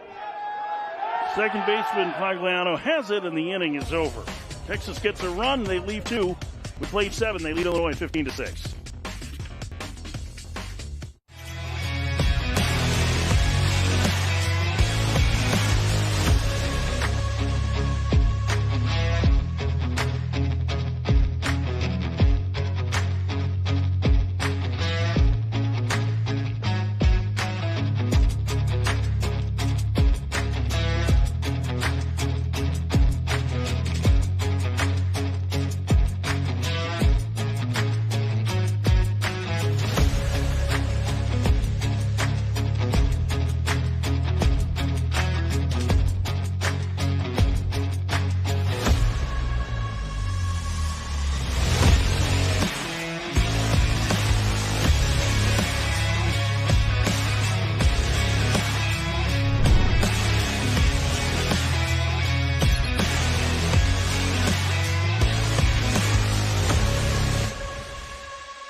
Dip into your Raising Cane's whenever the craving strikes for something hot and fresh and oh so delicious. Dip in for perfectly salted, crispy, crinkle-cut fries. Dip in for garlicky, buttered Texas toast. And of course, dip in for tender, hand-battered, cooked-to-order chicken fingers made just for you. At Raising Cane's, our secret cane sauce makes every dip a delight. Order on the app or online so you can dip out just as fast as you dipped in. Raising Cane's chicken fingers. One love.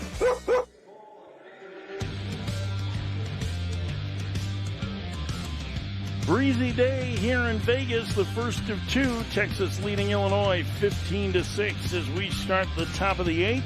Max Grubbs getting back to work for the Longhorns. With a 9-run lead in the eighth inning. Leading out the eighth for the Fighting Illini, number 2, Jack Ziebig. Jack Ziebig in the cleanup spot today. Ziebig, Quagliano, and Ross, the scheduled hitters against Grubbs.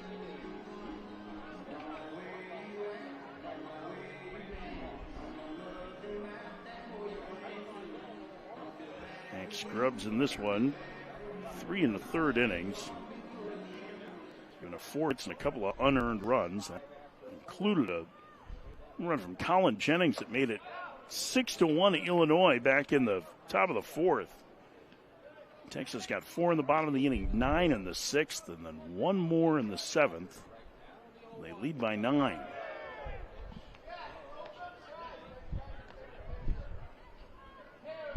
How about Texas only scored 1 run last inning, Coach Farron? What happened? The No. offense is broken. That's 2 single-run innings for them. We're not used to that. I guess they did have a couple on Friday. Jalen Flores had 2 solo home runs. Shift goes on for Ziebig with 2 strikes. 2-2.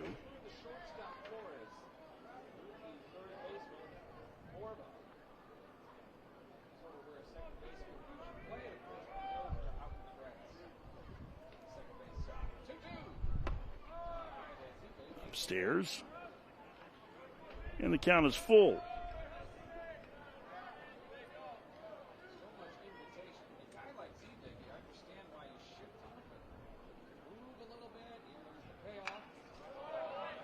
Ziebig stays alive. Man, the Grubbs efficiency, too. Just awesome. Yeah. 42 pitches, 32 strikes. Again, getting back to what we were talking about before, just that he's aggressive in the strike zone. And he locks up Ziebig there for the strikeout. 1 out. Next up, number 3, Colton Quagliano. Just the second strikeout for Grubbs. Quagliano is 1 for 3.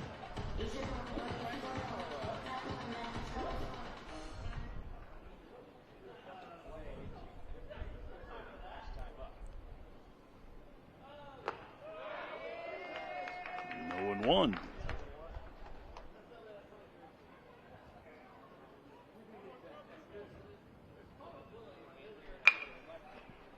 Short. Flores throws him out, 2 outs. Coach Farron, I don't think it's a baseball myth that when you throw strikes, you get strikes. You get that umpire almost anticipating strikes. And that's what Max Grubbs has got going right now. Everyone's anticipating him in the zone. Number 18, Luke Landris. Luke Landris is going to pinch hit here, the freshman from St. Joseph Ogden High School in St. Joseph, Illinois.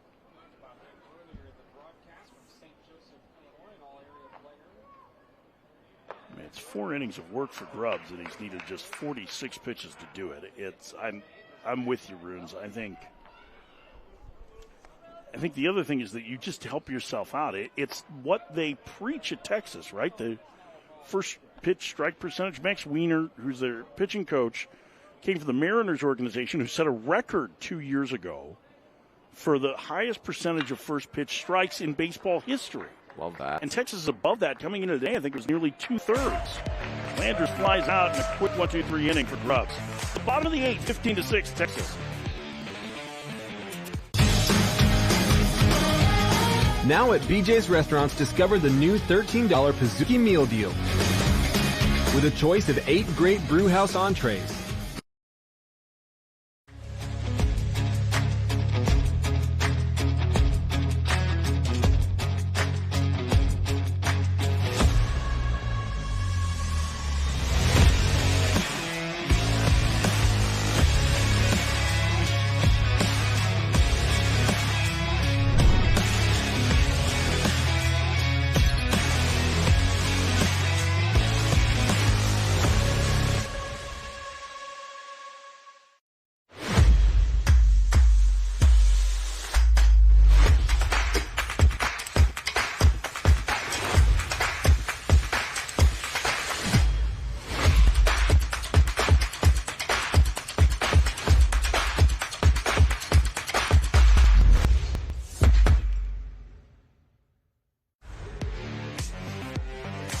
Bottom of the 8th inning.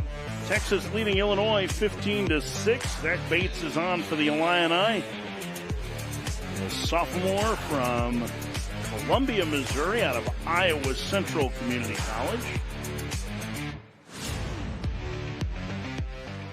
There are never all that many great players available out of the Iowa Community College's rooms because the University of Iowa tends to snap them up. But that's right. Iowa Central, long-time good program. I think people are shocked to know that junior college baseball in Iowa is outstanding. As you get a look into the Frisco College Classic with LSU leading Sam Houston State 9-2. But Iowa Central, Iowa Western, DMAC, Des Moines Area Community College.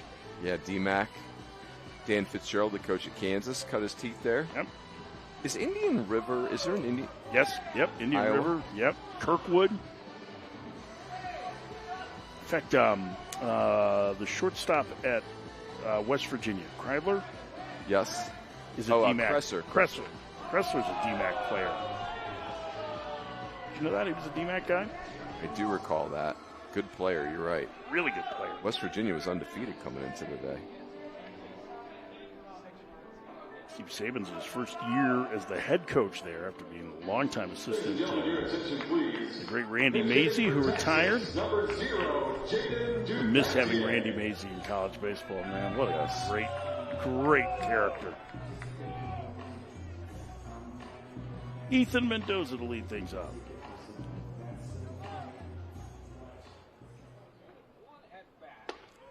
There's a strike to this is Jaden Duplantier, who's pinch hitting for Mendoza. Jaden Duplantier takes down and in. 1-1. Duplantier came off the bench yesterday. He's the younger brother of Andre Duplantier II.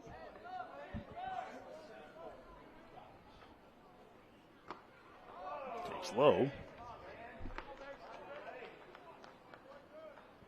Count 2-1. And the run rule in effect here. Texas scores 1. This game will be over.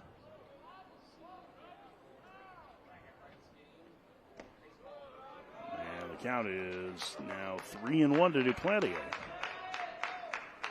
Max Ballou is on deck. He's had a huge day at the plate.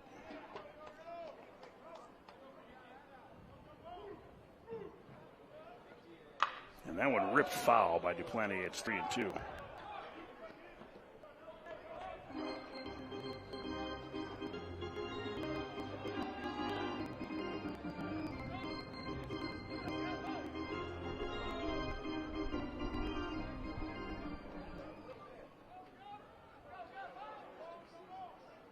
The payoff. Serve down the right field line. Jennings moving over, makes a catch, 1 out.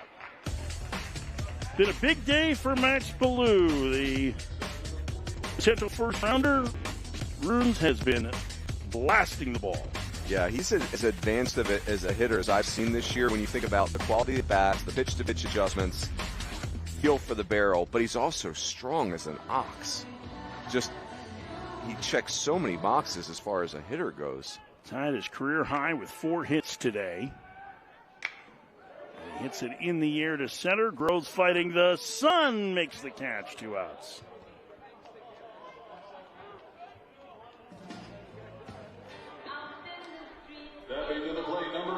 We're going to bring up Will Gasparino. That's a really nice play by Nick Groves. That looked actually, it looked miserable. It looked like just not fun at all. He's had a couple of those where he had to battle the sun and the wind. It has been very windy all day. Wind currently howling out to right center field. Gasparino's last at bat, I thought he got it up in that jet stream enough to get it out of here in right center. He did not. He did not. Died on the warning track. Pops this one up. Foul territory, first base side. That's Reeder, the new first baseman, who stumbles and can't make the play. Regan Reeder, sophomore from Anoka, Minnesota. took over at first base. Gasparino gets another chance.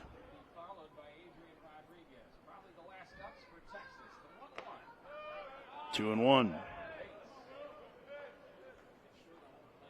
That is a bad feeling. Ball, Gasparino's ball was in the stands, and next thing you know, it's over your head, almost blew fair. 3-1. I believe it was last night. The one home run that Gasparino hit this weekend was just jarring how quickly it got out of here.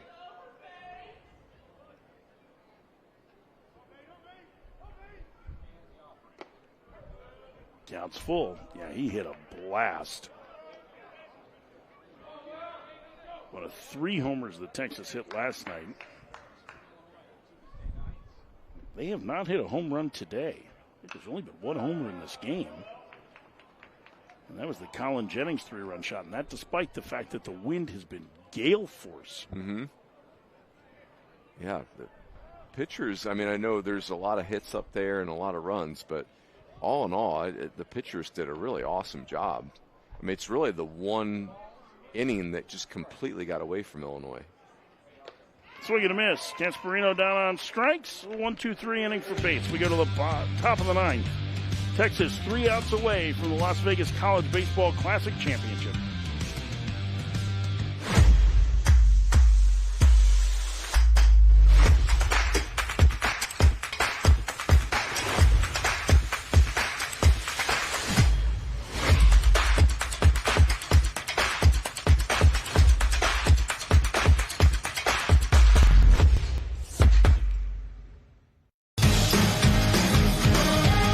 Now at BJ's Restaurants, discover the new $13 Pizookie Meal Deal.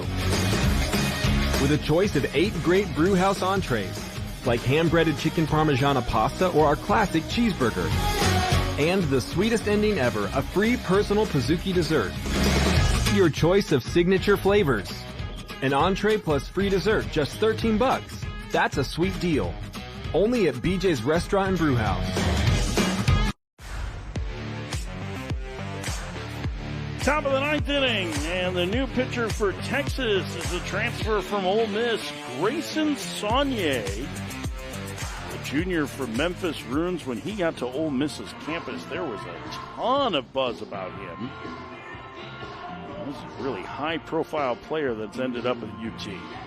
Yeah, I mean, this felt like we were going to wake up one day and Grayson Saunier was going to be the Friday night guy for Ole Miss. It's not panned out that way, but I am very curious to see what he and Max Weiner can do together, because it is clearly a very talented arm. Incredible stuff. I mean, there was some talk that, boy, it wasn't just going to be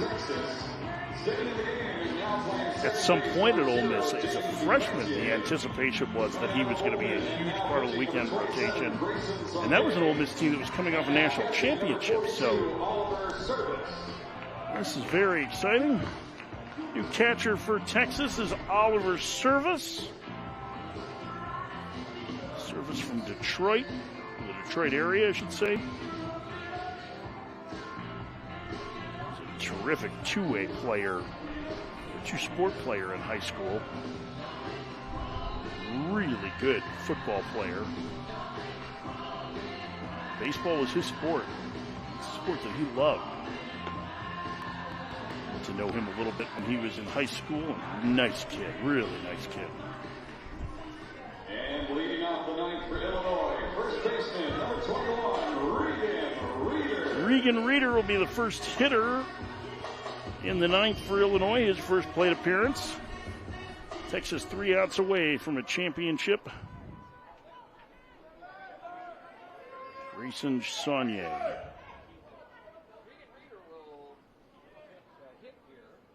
Started 10 games last year for Ole Miss and gets a pop-up on the first pitch. Fighting the sun, Gasparino has it. 1 pitch, 1 out. All right. Now batting number 35, the catcher, Will Johannes. Will Johannes will bat.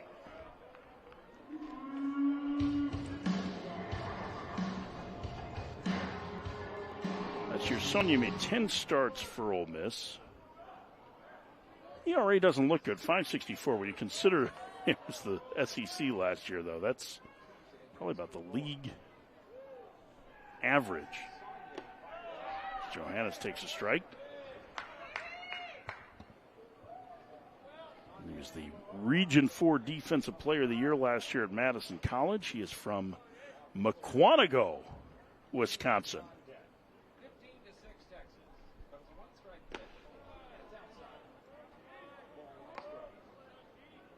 Spent a lot of time in Mukwonago, Runes? I've not had the pleasure. And I'm the lesser man for it. Yeah, you are. I'm assuming I'm the only one in this booth that has been to Mukwonago, so. Any southwest of Milwaukee. It's near East Troy, which is famous for its music venue. Alpine Valley. Great music venue. Swing and a miss. Wow. 92 running in on 2 outs, and here's Colin Jennings. And instead of Jennings, I think we're going to get a pinch hitter here. Ladies and gentlemen, your attention please. Pinch hitting for the Fighting Illini, number 6, Braden Mazzacano. It's the freshman Braden Mazzacano. He's going to get an at-bat here. 2 outs in the ninth. Mazzacano out of Schaumburg High School. Schaumburg High School in the Mid-Suburban League. When you can't make up your mind. That's just kind of okay. Well, what's the difference between mid and central? Feels like the same. Well, mid is more mid. You ever been to Schaumburg? Sorry. There's a strike. Most people will go, oh, yeah, Woodfield Mall. Sure, I've been there. It's a Chicagoland native. You can say that. I can't say that. Yeah, no, you're right. You have no place to talk. No. 1-1. Mazzacano to center. Gasparino is there, and Texas goes 3-0. In the Las Vegas College Baseball Classic, they pound Illinois today 15-6. The story of this tournament, Texas's offense, double-digit runs in all 3 games for them. Yeah, and just it's a dynamic, explosive offense. Everything's going fine, and next thing you know, they've put a 5 spot on you. There's a lot to like about this Texas team, but I think the quick strike offense is going to play in the SEC. 35 runs scored by Texas. They will take the championship belt as the champions of the 2025 Las Vegas College Baseball Classic. Illinois had a 6-1 lead. All Texas after that as they pound Illinois 15-6. Game 2 coming up. It'll be Texas Tech and Washington. For Mike Rooney and our entire crew here in Vegas Beyond, we'll be back in about an hour with the finale of the Las Vegas College Baseball Classic on D1Baseball.com.